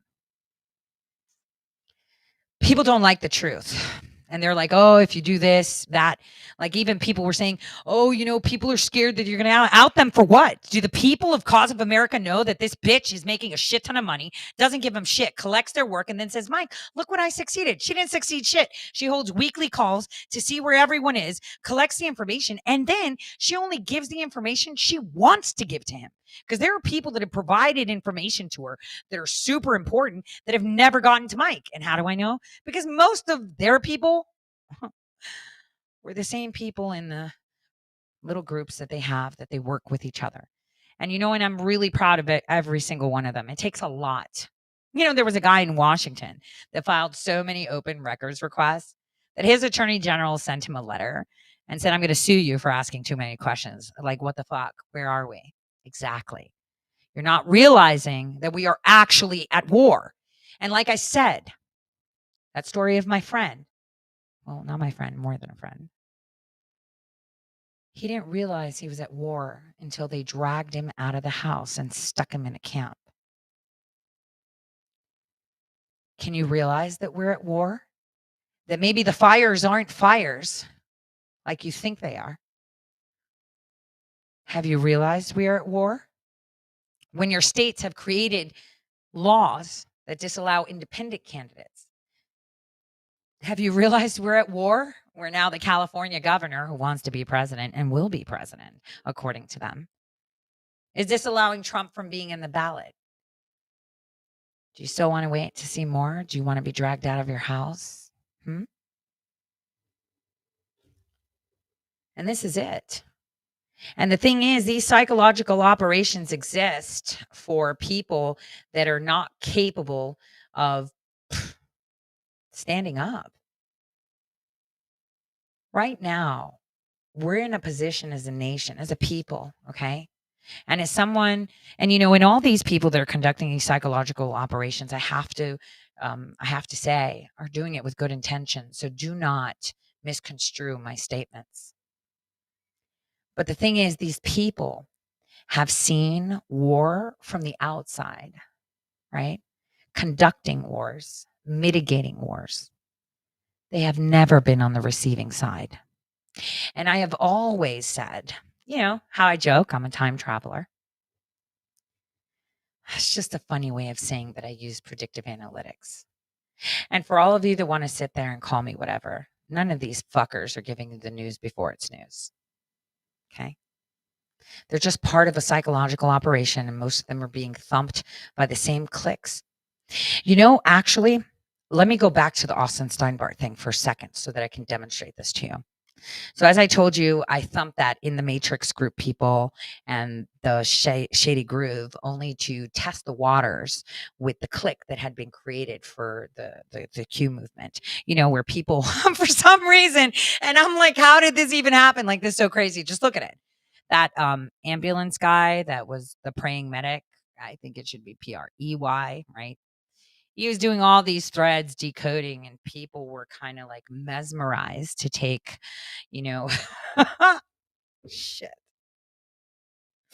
I can't. This laugh is the laugh of me being so fucking pissed. Okay.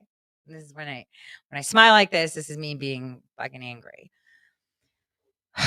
And then we had this Mary Kay, former cryptologist, they were all retained for their services. And what they didn't expect is that Operation Gridlock would be expressed. And that was something that, like, whose bright idea was it to do? I mean, it would have to be someone that's against the people. The Trump trains, right? If any of you have been on Twitter, you know that if you're following more than 200 people, you're not going to read everybody's tweets. I mean, I send out multiple tweets a day. So imagine if you're just following 100, at least 10 of them are going to be mine, right? And if you're following me, 10 of the tweets that you're going to see that day is mine. So if you just assume that all 100 people put out 10 tweets, that's 1,000 tweets a day. I don't know how you're going to get through all that without sleeping. So Operation Gridlock with the Trump trains, where they were like, follow this person, follow that. That told you what the PSYOP wanted you to see, to create an echo chamber. And it worked perfectly, right? Because you were easily put on a list to be then massively purged, right? Okay. And so you had accounts that were and these are people that are fucking just assets, right? Remember Jordan Sather, he used to make smoothies before he got on Twitter, okay? At Smoothie King, right? He made smoothies. And now he sells you political commentary and fucking supplements, okay? Tracy Beans is another story. Don't want to get into that. Those are pure assets for a long time. Like Alicia Powie that reports for many people, she's a big bushy. I have pictures of her with Rod Rosenstein. Fact. So, going on, going on, because I'm going into the rabbit hole and I don't want this to be too fire hosey. The Operation Gridlock was in order to create a echo chamber where people could only see the big accounts. And this is why you saw people like Praying Medic with like 300,000 followers, but he also followed 200,000 followers. So then the question is, how the fuck are you going to see the news if your feed is congested with people that are your friends that are just being retweeted all the time? You see what I'm saying? And it's just mm, odd.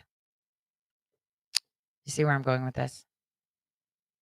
And people voluntarily gave it because it's a drug to be approved. I someone that I guess maybe it's a childhood thing because I was like a weird kid, right? I was a really weird kid. I was a nerd. I mean, I was sitting and reading through books of physics and I recreated something like the atomic bomb to create to create clean energy when I was 9, you know? I guess I frustrated my mom because I was extremely mature for my age because at 5, she was like, "Why don't you go play?" And I was like, "Dude, people are stupid. I can't." Because I was extremely transactional. Oh, and that's another thing. Very highly intelligent people come off rude. And I'll tell you why. And you could see it in people like Warren Buffett or even Patrick Byrne, right? A lot of people that have interacted with him say that, and he's not. He's purely transactional. I've communicated with people that are considered geniuses, right? Because even if you don't believe it, I fucking am, right? My IQ at 5 was 216. And I retook my IQ. I think it was 2009, 2010 by a clinical psychologist who I befriended that was on a government study. So it's actually documented that I had no fucking score, that they couldn't calculate my score. Okay. So your IQ doesn't drop as you age, it increases with education and experience because all of us are a collective of the people that we meet and the things that we learn throughout life. Okay. So I'm not saying this to boast because I'm not going to try to challenge any of you because it wouldn't be fair because it's like me running against people with no legs. I'm trying to explain to you why the academics act the way they do and why those that are more intellectual, I guess, intellectually capable than most are the way they are because they see things objectively and they don't really believe in God. They struggle with that concept and they find emotions a waste of time. And that's fact. And that's the way I was. Even, and I think the only thing that saved me was the fact that I was raised by nuns. Okay. And so that made me smarter than them because I can actually relate to people. I understand the level of language that I will use or the intricacies, right? Because I know how to communicate. I mean, I'm a polyglot, so I definitely do, right? But it's also one thing that you learn. And that's something that a lot of people are missing is compassion because it's an emotion that causes people to react in ways that they cannot control. Compassion, right? And this is why I said I don't find good pleasure putting this out there, but I find it necessary because I could just dump a shit ton of texts. I'm telling you, I've got gigabytes. I can send you links to mega drives and show it to you. I can show you the blackmail that Ali Akbar has on Conservative Inc., right? I could show it to you, but it won't serve a purpose other than humiliating them. And that's not my goal. My goal is to show the people. And, as I said in the beginning, find a little bit of pleasure because I can't even think about it because I was so humiliated and the way I was treated was just unacceptable. It was extremely unacceptable. And I was shocked. And that they thought that it was okay to treat me like that is even further unacceptable. And the fact that the truth is probably not even in Lindell's ear is further unacceptable. And then the people that I converse with are highly intelligent. They were like, why do you give a shit? These people are nobodies. And it's like, because they have the ear of the people and this is fucked up. And because they're trying to bankrupt Mike Lindell. And that's the key here. They have siphoned so much money. Dr. Frank, for example, he has a card to pay his expenses. Tell me what he has offered you aside from hope. I'll wait. What about Seth Keshel? Aside from telling you statistics and shit that you can't present to court, tell me what the fuck they offered you with that. I'll wait. I'll just watch the chat. Tell me what they've done. I'm looking. Right. Absolutely fucking nothing. And now, while people are like, but Professor Clements did a great audit. He fucking did. But like I told you, the devil's not going to come and railroad you. He's going to give you a gift, right? It's going to be like, look what I did. I'm telling you how Professor Clements came on the scene. My listeners know that's correct. He had a conversation with me in February about the quo warranto, And then he just fucking appeared out of nowhere like a random fart. Why? Because I'm being monitored and the feds were like, shit, let's monitor him. Okay. He's got good parlay. Okay. We'll groom him. Okay. Boom. No matter how many times you tell people, that's it. But see, Professor Clemens was then left to dry because what they had to do was give the illusion that they took everything from him so someone will scoop him up and bring him right in. Again, I say this again. Someone that's seeking to do you harm will not come and say, I'm coming to do you harm or monitor you or steer you, right? They'll just do everything you want them to do and do good so you can bring them in. And you know how I know this? Because I actually sat with Professor Clemens. He apologized for the things he said about me because he didn't know me, because a lot of people talk shit, right? And they make me sound really pedestrian, which is extremely insulting, but I allow that to happen because that gives me great camouflage, right? People think, oh, she's a wild card. I fucking am. I don't even exist. People will understand what that means later. And again, thank you for those that are out there with their eyes. And I'm sorry that I had to do this so salty, but it's imperative that we rip the Band-Aid off because it's not okay, right? Remember, I told my audience a long, long time ago about Georgia. Now someone says, I have sources on Kemp. Everyone who's been following my work knows that I had Kemp panned and pinned since 2016. And I have been following every single step that he's made. But someone else is going to get credit, just like somebody else got credit for your I did that stickers. We started that, but somebody else got credit for it because they were part of the clique or had friends, or maybe they were, oh yeah, I started. No, motherfucker, you printed them. And I know the people that created them. They were in my groups. So anyway, having said that, this is exactly how they operate. They come in, they do good things. They tell you how amazing they are. They're usually charismatic. But again, tell me, think, what tangible wins or efforts have they provided you? And I'm going to light a cigarette and play some really stupid jazz music while I look at the messages for a second. You can still see my face smoking. So if you don't like smoking, please turn it off now. And let's play some chill music. Music AI. Let's go chill. And I'll wait.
Thank you guys for the sound. I apologize. I muted that so that the music could play.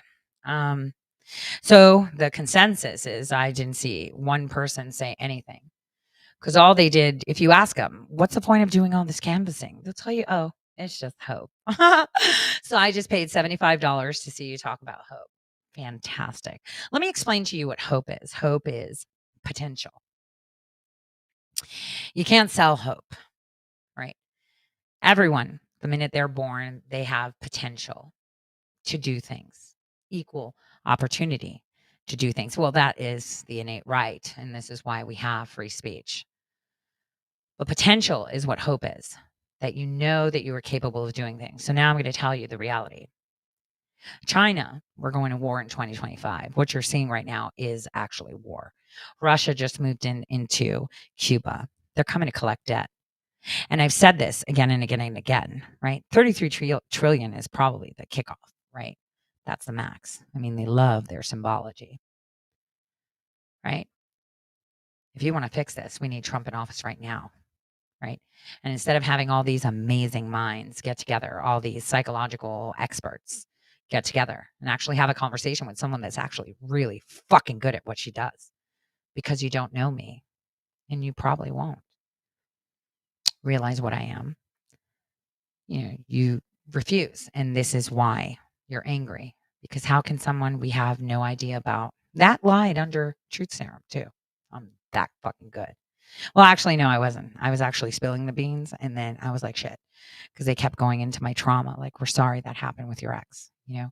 And then because they would do that and use the whole neck thing, holy shit, I spilled the beans. And then I just said something completely fucking crazy to discredit everything I said.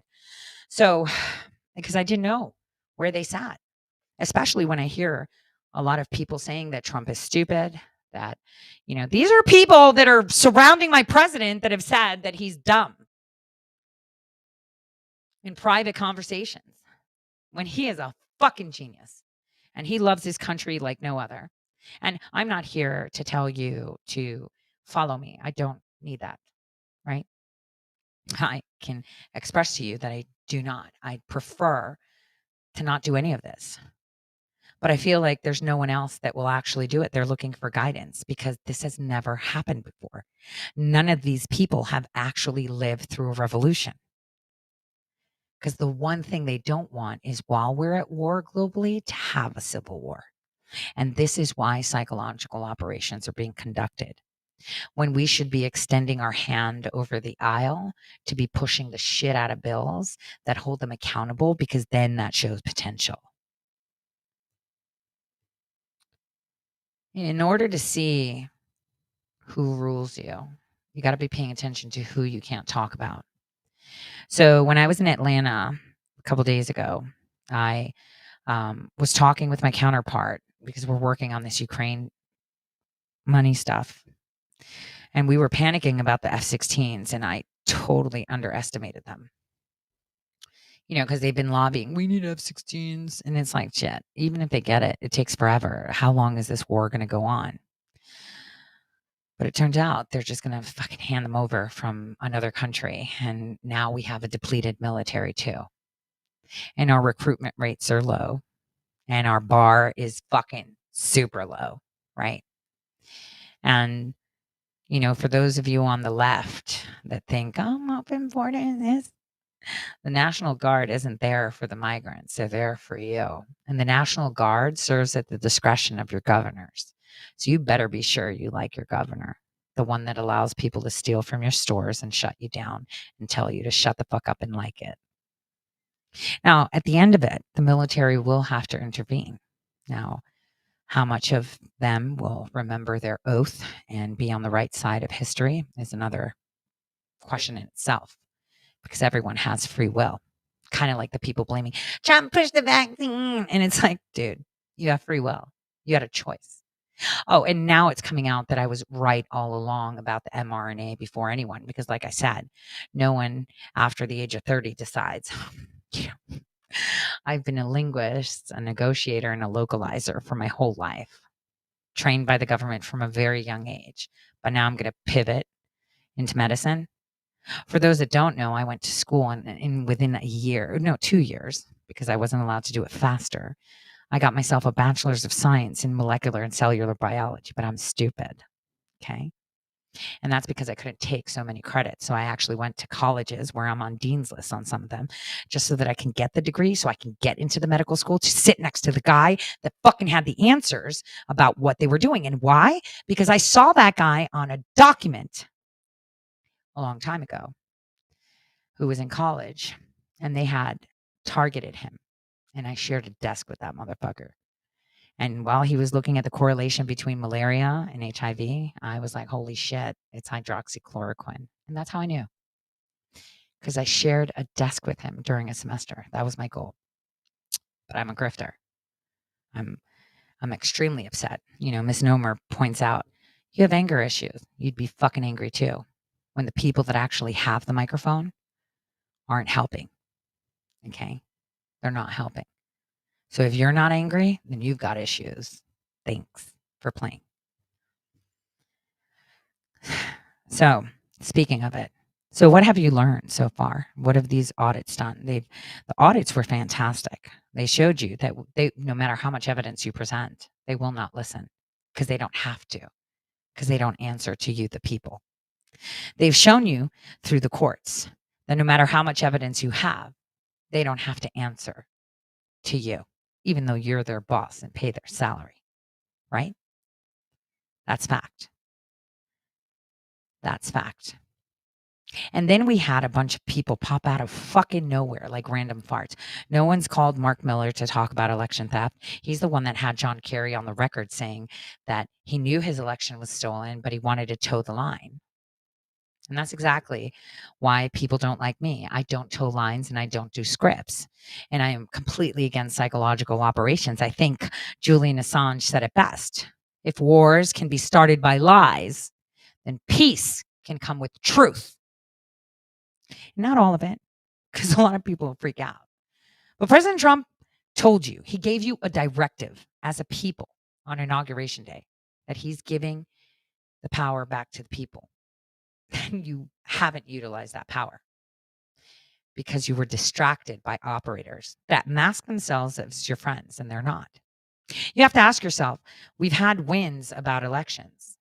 Why aren't they talking about it?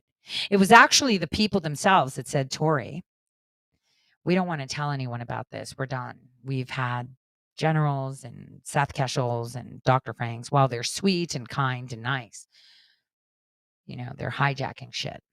They said it, not me. And they kept that really under wraps. And that's fact. And I'm here to just tell you that because I'm tired of it. I will not allow some stupid asset to suck Lindell dry. Jeff O'Donnell, too. Like, what the fuck, dude? We already tried it. You could have asked me. We failed because, well, we actually proved that DHS owns everything. But you know what? We already knew that because it's in the CARES Act and they already did it. So why didn't you ask me? Instead, you siphon money to create this and then bring it in with a grandstand of a drone to make Lindell look dumb again. And he's a good man. And you know how bad his people are? So check this. I had asked his staff so many times, hey, can I get a code to sell pillows? Because then that would fund whatever I'm doing too, right? And they never answered.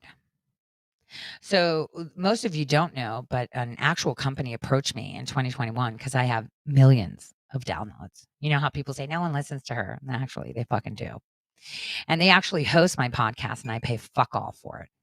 Not only that, they pay me to host my podcast, and they pay me, I think it's something like $1,000 maybe a month, maybe every 2 months, because I don't do advertising.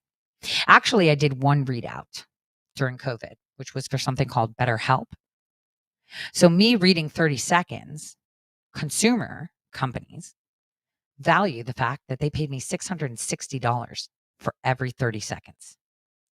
And not only that, couple weeks ago, I got an email from them. And they're like, yo, we'll pay you $2,500 to just talk about Lindell's pillows. And we'll give you a specific code so you can get paid. So wait, hold a second.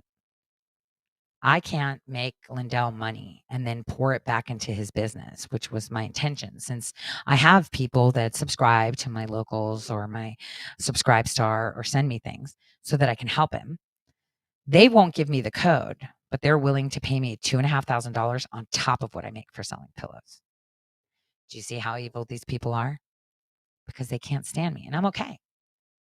I'm totally fine with it because I don't need their approval. And this is why the people don't listen to them. And this is why they're tired of them, because all they do is sell hope. And if people actually took a step back and watched, they would see it. Like, for example, the Brunson brothers with the trumpets, right? They have done fantastic work. Fantastic work. They're fighting. They're just like relentless. Fucking love it. Because that is exactly how every American should be acting. But then Tracy Beans said it's stupid. Don't pay attention, Brian Kate. So all your big talking heads that for some reason are considered important. And I'm like, who the fuck are they? What news have they given you that didn't already exist? So, they all talk, they all complain, and they do absolutely nothing. Because they're like, well, we'll just give people information and they do it. Well, we're congested with that. We're congested with opinions.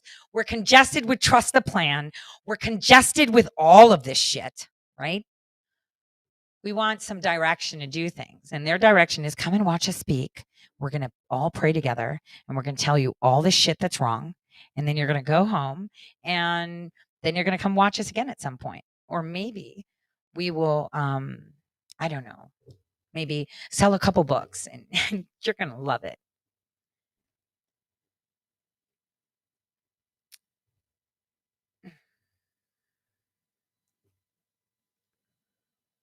So what do you do? Be careful who you follow. That's a really loaded statement. And you don't even have to follow anyone because they knew you were going to follow the stars anyway.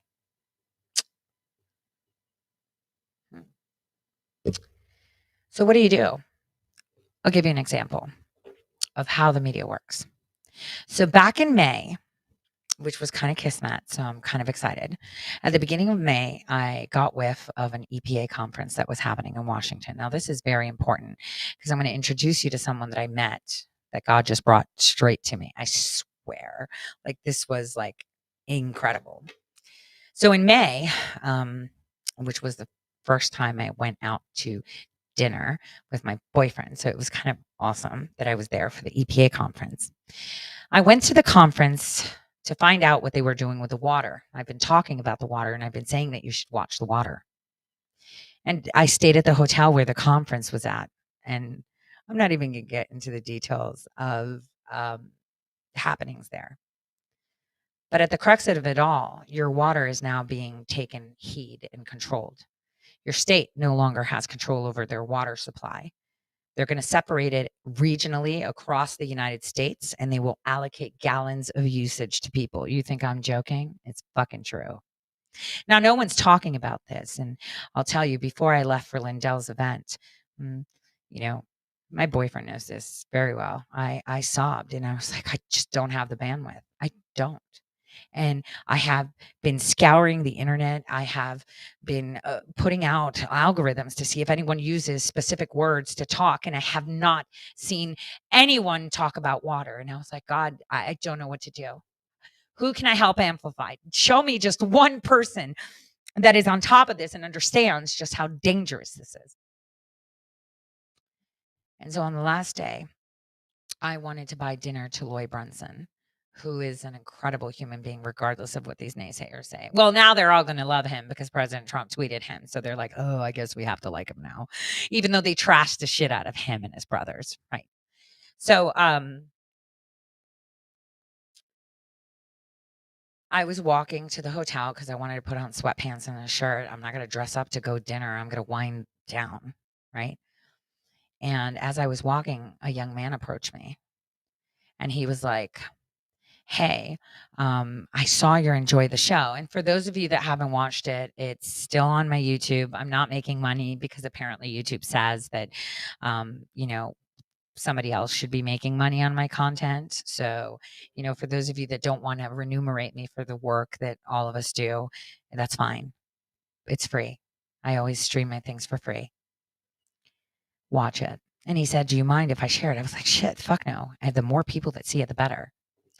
And so then this young man said, "I've been trying to talk, I'm from this place and, with the EPA," and I just stopped. And I was like, "What did he just say?" He's like, I was like, "Excuse me?" He's like, "So I'm looking into the water." And I was like, "You do know that they're regionalizing it?" He's like, "Yeah, and they're going to allocate." And I was like, "Enough said. You're coming to dinner with us." I didn't even ask him more. The only thing I want to do is help create him a website and a place where you guys can go and just talk about water, right? Where he can have his own place where he can be putting out his content on social media, where you guys can read what he's doing. And then in your states, if you give a shit about clean water and you give a shit about your water, that you guys go in there and just talk about water. See, that was the whole premise of the state groups, that people get together to talk about how they can take back their elections and their nation and discuss topics that are affecting their local communities. That was the whole premise of my groups. But obviously, America First thought it was to fleece you and control you and download your data. Like, Latinos for Trump. That's a fucking IO front. It's not real. All they do is collect data. Data. So that person has done exceptional work. And that person had actually reached out to all the big talking heads that you all, "Oh, look what he said," right? And, I have like 8,000 people on Rumble right now. That's just on Rumble, right? 8.5, whatever. You're talking heads that have thousands and thousands listening to him. Didn't even talk to the young man. Which they don't even have to do anything. They just have to say, "Where can people find you?" This guy has no idea what to do with all this information he has. So what you need to do is help people like that, right? Especially you guys that have producers and resources. And I think that's what Mike Lindell's intention was. But, it's been captured with psychological operations. I hope you guys are paying attention. We need to protect Mike Lindell. That man has carried a cross like no other. And anybody that wants to challenge anything I have said today, please do so. Because there's tens of thousands of witnesses that observed exactly what I said. And if you think that new device is new, we tried it. It was no biggie. They're using hard lines now. They don't have to use Wi-Fi. So it's done. They're not hacking through the Wi-Fi. Okay? They're not. So I feel terrible, right? And I'm okay with them trying to honeypot me, thinking that I need someone to appease me or that, I'm going to feel accepted in their clique. I don't give a fuck about cliques. I give a fuck about my nation. And I've got a potty mouth too. So that deters a lot of people. And I'm okay with that too. Only time I say it is when I'm angry. And every one of you should be angry. And every one of those hardworking people, the moms, the single moms and the retired people that are sitting there slaving their asses off to provide their work to someone who's going to sell it as their own is incredible. I mean, they're still lurking in the groups collecting information. That's why I said, meet in person. Man, in Ohio, they've split themselves in regions. They have freaking potlucks. Texas is off the hook. Louisiana even has conferences where they have like a gavel and they're like minutes and meetings of what we can do in Louisiana. And that's why their Secretary of State is not even fucking running again because of them. That is how effective the people are. Right? You don't need anyone to validate you. You're in charge. I mean, it says so in the Constitution. So why are you looking for someone to pat you on the head? That's what's important. The people look to leadership to be retruthed. Me, I'm terrified. The last time I was retruthed or shared by Don Jr., they fucking took my bank account away. They shut down my bank account. You want to talk banned? Shit. I got stories to tell you. I don't need anyone's validation, and neither should you. Your validation should come from the work that you do amongst yourselves. You need not the influencers. You could turn them all the fuck off. And you know what? Thanks to the lurkers, man. You guys really jump my numbers on like Truth and Twitter, even though you think the AI can't see. They already know my metrics. So when you go to my page and watch, even though you don't sign up to follow, I still get the hits. So thanks to my lurkers.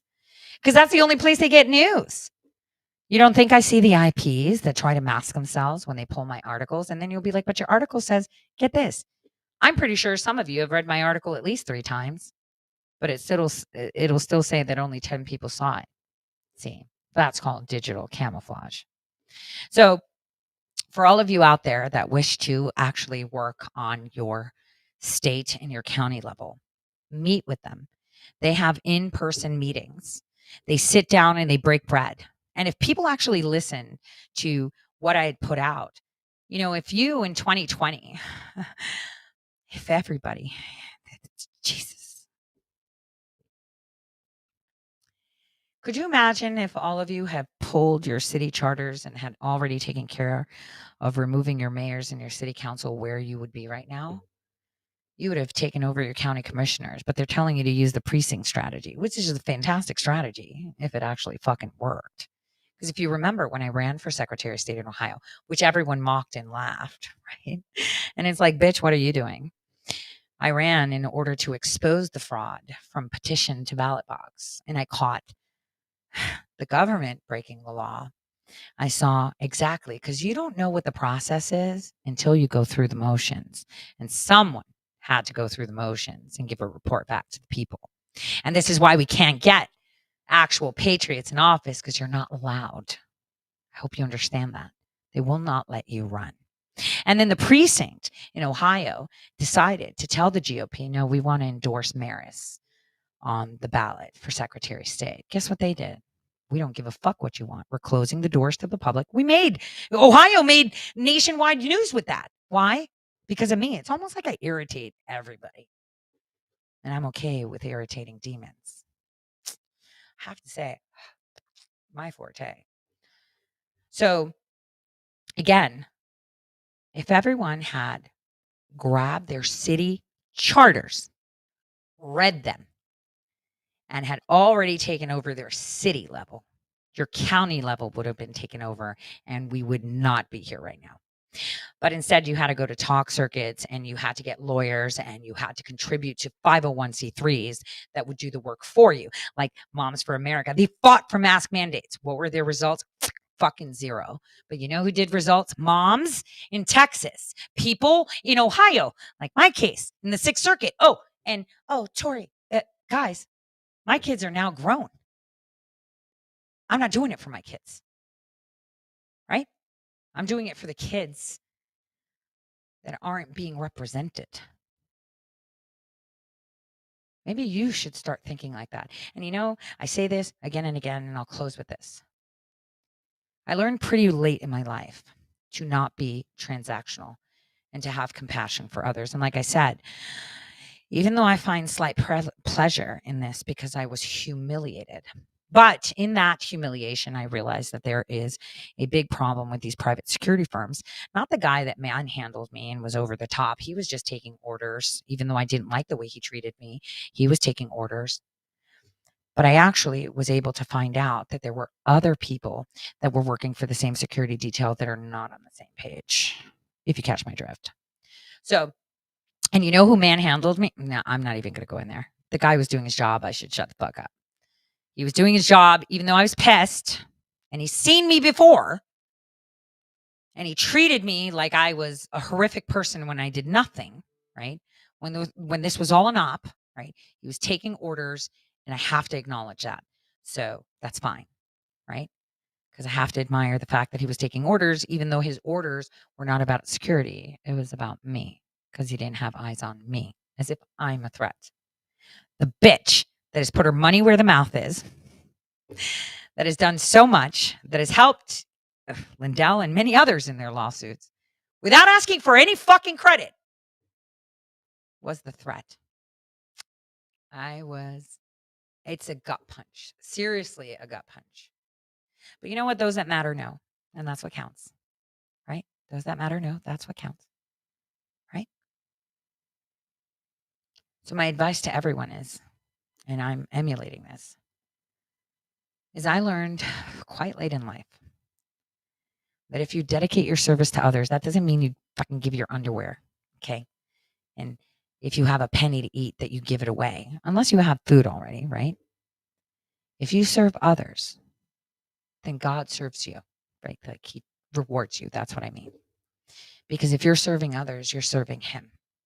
No matter where you sit on the religious spectrum, this is fact.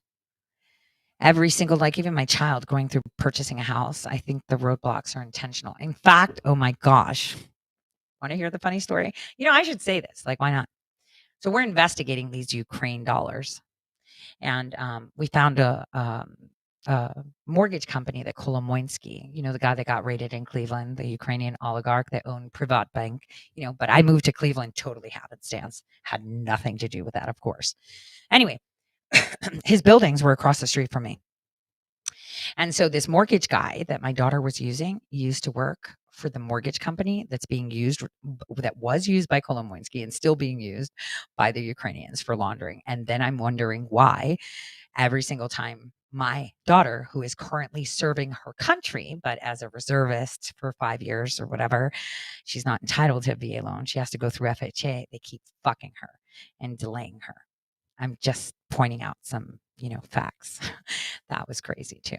And every time it's like we need more for deposit every fucking week. And we're going to see, because my baby deserves the world, how that goes. But I just wanted to show, just like, I think sometimes God punks me, right? It's like, this is not, the coincidence is just insane. And I'm saying this with pure sincerity. Okay. What are the odds that the mortgage broker selected worked for the mortgage company that Kolomoisky was laundering money through, and still the Ukrainians are laundering money through? And that's why I have a beef with Max Miller, because now he's advertising to the Ukrainians, but I digress. Would happen to be taking the information. I found it odd when they asked screenshots from my bank account, because I gifted my daughter crypto that I had sold, which I had saved simply for her house deposit. They asked for my bank information. And I was like, why would they ask that? That's not, and I was like, fuck it, just give it to them. I have nothing to worry about, because I've got FISA warrants and the feds are watching me. So if they're doing something wrong, they're going to get caught. And that, I keep telling people that, and they just don't get it. And they just look like idiots. Just saying. Just saying. But what are the odds of that? I think they're pretty slim. So I'll leave you with that. I will not have a show until after Labor Day. I am traveling. I have family coming from overseas. I have my niece, who's named after me, that's coming as well. But having said that, I will be exposing conservative. Oh shit! I can't even say that with a straight face. Someone that poses as a conservative that people find had the best footage for J6 was actually cooperating with Ray Epps. You know how Ray Epps was at the front and gave a signal? Well, there was someone that got the phone call to tap him to start the whole ambush. And we have that. And then again, Q Shaman, he was out, right? It's so awesome. No, it fucking isn't. That gave Jack Smith the footing to fuck POTUS right now. So enjoy the show, everyone. I will be dropping that video at some point, and maybe my first Obama dig. Remember, I'm the one that got the passports. So that should be coming, and I will be available on social media. I do have a couple of affidavits. I will be testifying in a couple courts where we're actually making headway with the elections. And, for those of you that, feel betrayed, I feel you. I feel that every day. And it's hard. But at the end of the day, you have your people next to you. Your community is the one that you need to bond with, not an influencer. The guy's not going to come off his high horse on social media to come and save you, but your neighbor will. So make sure, you are all meeting together and figuring out on a local level what to do. And don't be afraid. I remember one group, they were like, "Oh my God, we had like 3,000 people and they all left to the America First audit." And I was like, "Dude, it's okay." No, because we need bodies. I was like, "No, it's okay. Even if two of you are left, the two of you will do the work of everyone." And that's exactly where you have to sit. You have to understand that. People that want to fix things will fix things. People that are paid to fix things will only do it for a paycheck, not because they want to. So, on that note, I'm going to turn off Facebook and YouTube and just stick to Rumble because I want to play a video and I don't want to get knocked off. So, I hope you enjoy the show because this is really a show.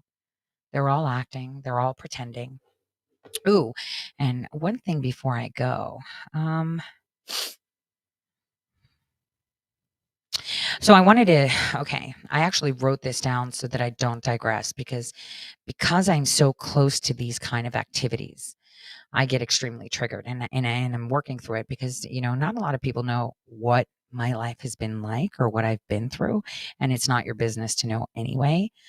But I ask of you to allow me to read out my bullet points really quickly. I want you to understand what I mean when I say that they're trying to harm Mike Lindell. Remember, this guy has put his money where his mouth. I want to know if Brandon House has because he's in business with Mike. Just a question. But here's the thing: what Cause of America really is a paramilitary movement that operates with a grassroots facade to attract funding from their target, which is Mike Lindell. The activities of the movement align with the intentions that Mike has, which is to fix the elections.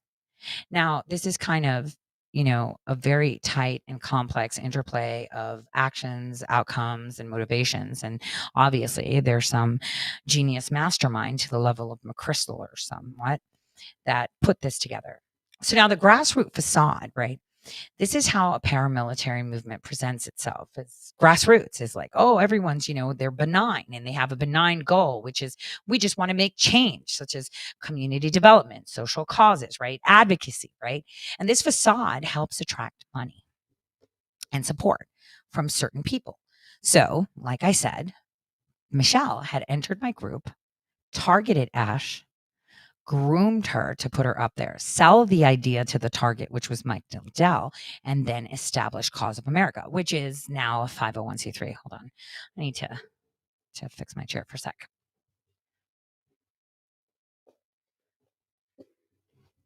Sorry. So this is how they acquired it. Now, how do they get funding from the target? The target individual is usually unaware of what the movement's true intention of existence is. So it provides funding under the assumption that they're supporting a noble cause, which in essence they are, but it's actually doing fuck all, right? What was it? Hope. Guys, when they told me I don't give enough hope, you don't even want to see. I was kind of like, oh, I'm not hopeful enough. Okay. Mm. So yeah, it's a 501c3. And while they're trying to figure out what to do, the thing is you can't copy a grassroots movement and inject money and have it be productive. Facts. Mike Lindell wants to trim the fat. He needs to cut that shit off. And all the Cause of America people can go back to their states and meet with their people and work together because unity is important right now. And you think Mike Lindell's the only target? I mean, shit. How many times did they target our president? Get the fuck out of here. Tons of people selling him ideas of what to do and what to do. Like, I have actual evidence that the Department of Justice interfered. And, this is why most of these people are looking at 30 years. I actually spoke with one of the people that got 30 years and told me, no, he's guilty. And I was like, why? He's guilty for exercising his free speech. He can say whatever the fuck he wants. And in the text and in the emails, same shit was sent by Roger Stone. Why isn't he in jail? The attorney ran when I said I have evidence that can exonerate and help Stuart Rhodes. They ran. Why? Shit. I don't even want to get into the weeds of that. Let's just leave it alone.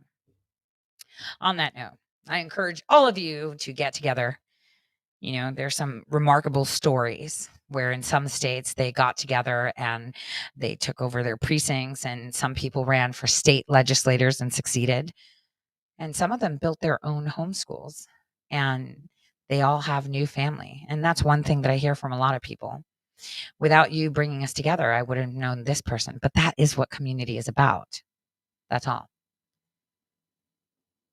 Gutter mouth can be cleaned up a bit while continuing the good content. I'm sorry, David Brooks. This is war. If you want me to pet your ears with nice words like fiddlesticks, you can move along, right? I am extremely irritated, and I'm very reserved right now for the words that I actually want to use. And I'm really trying.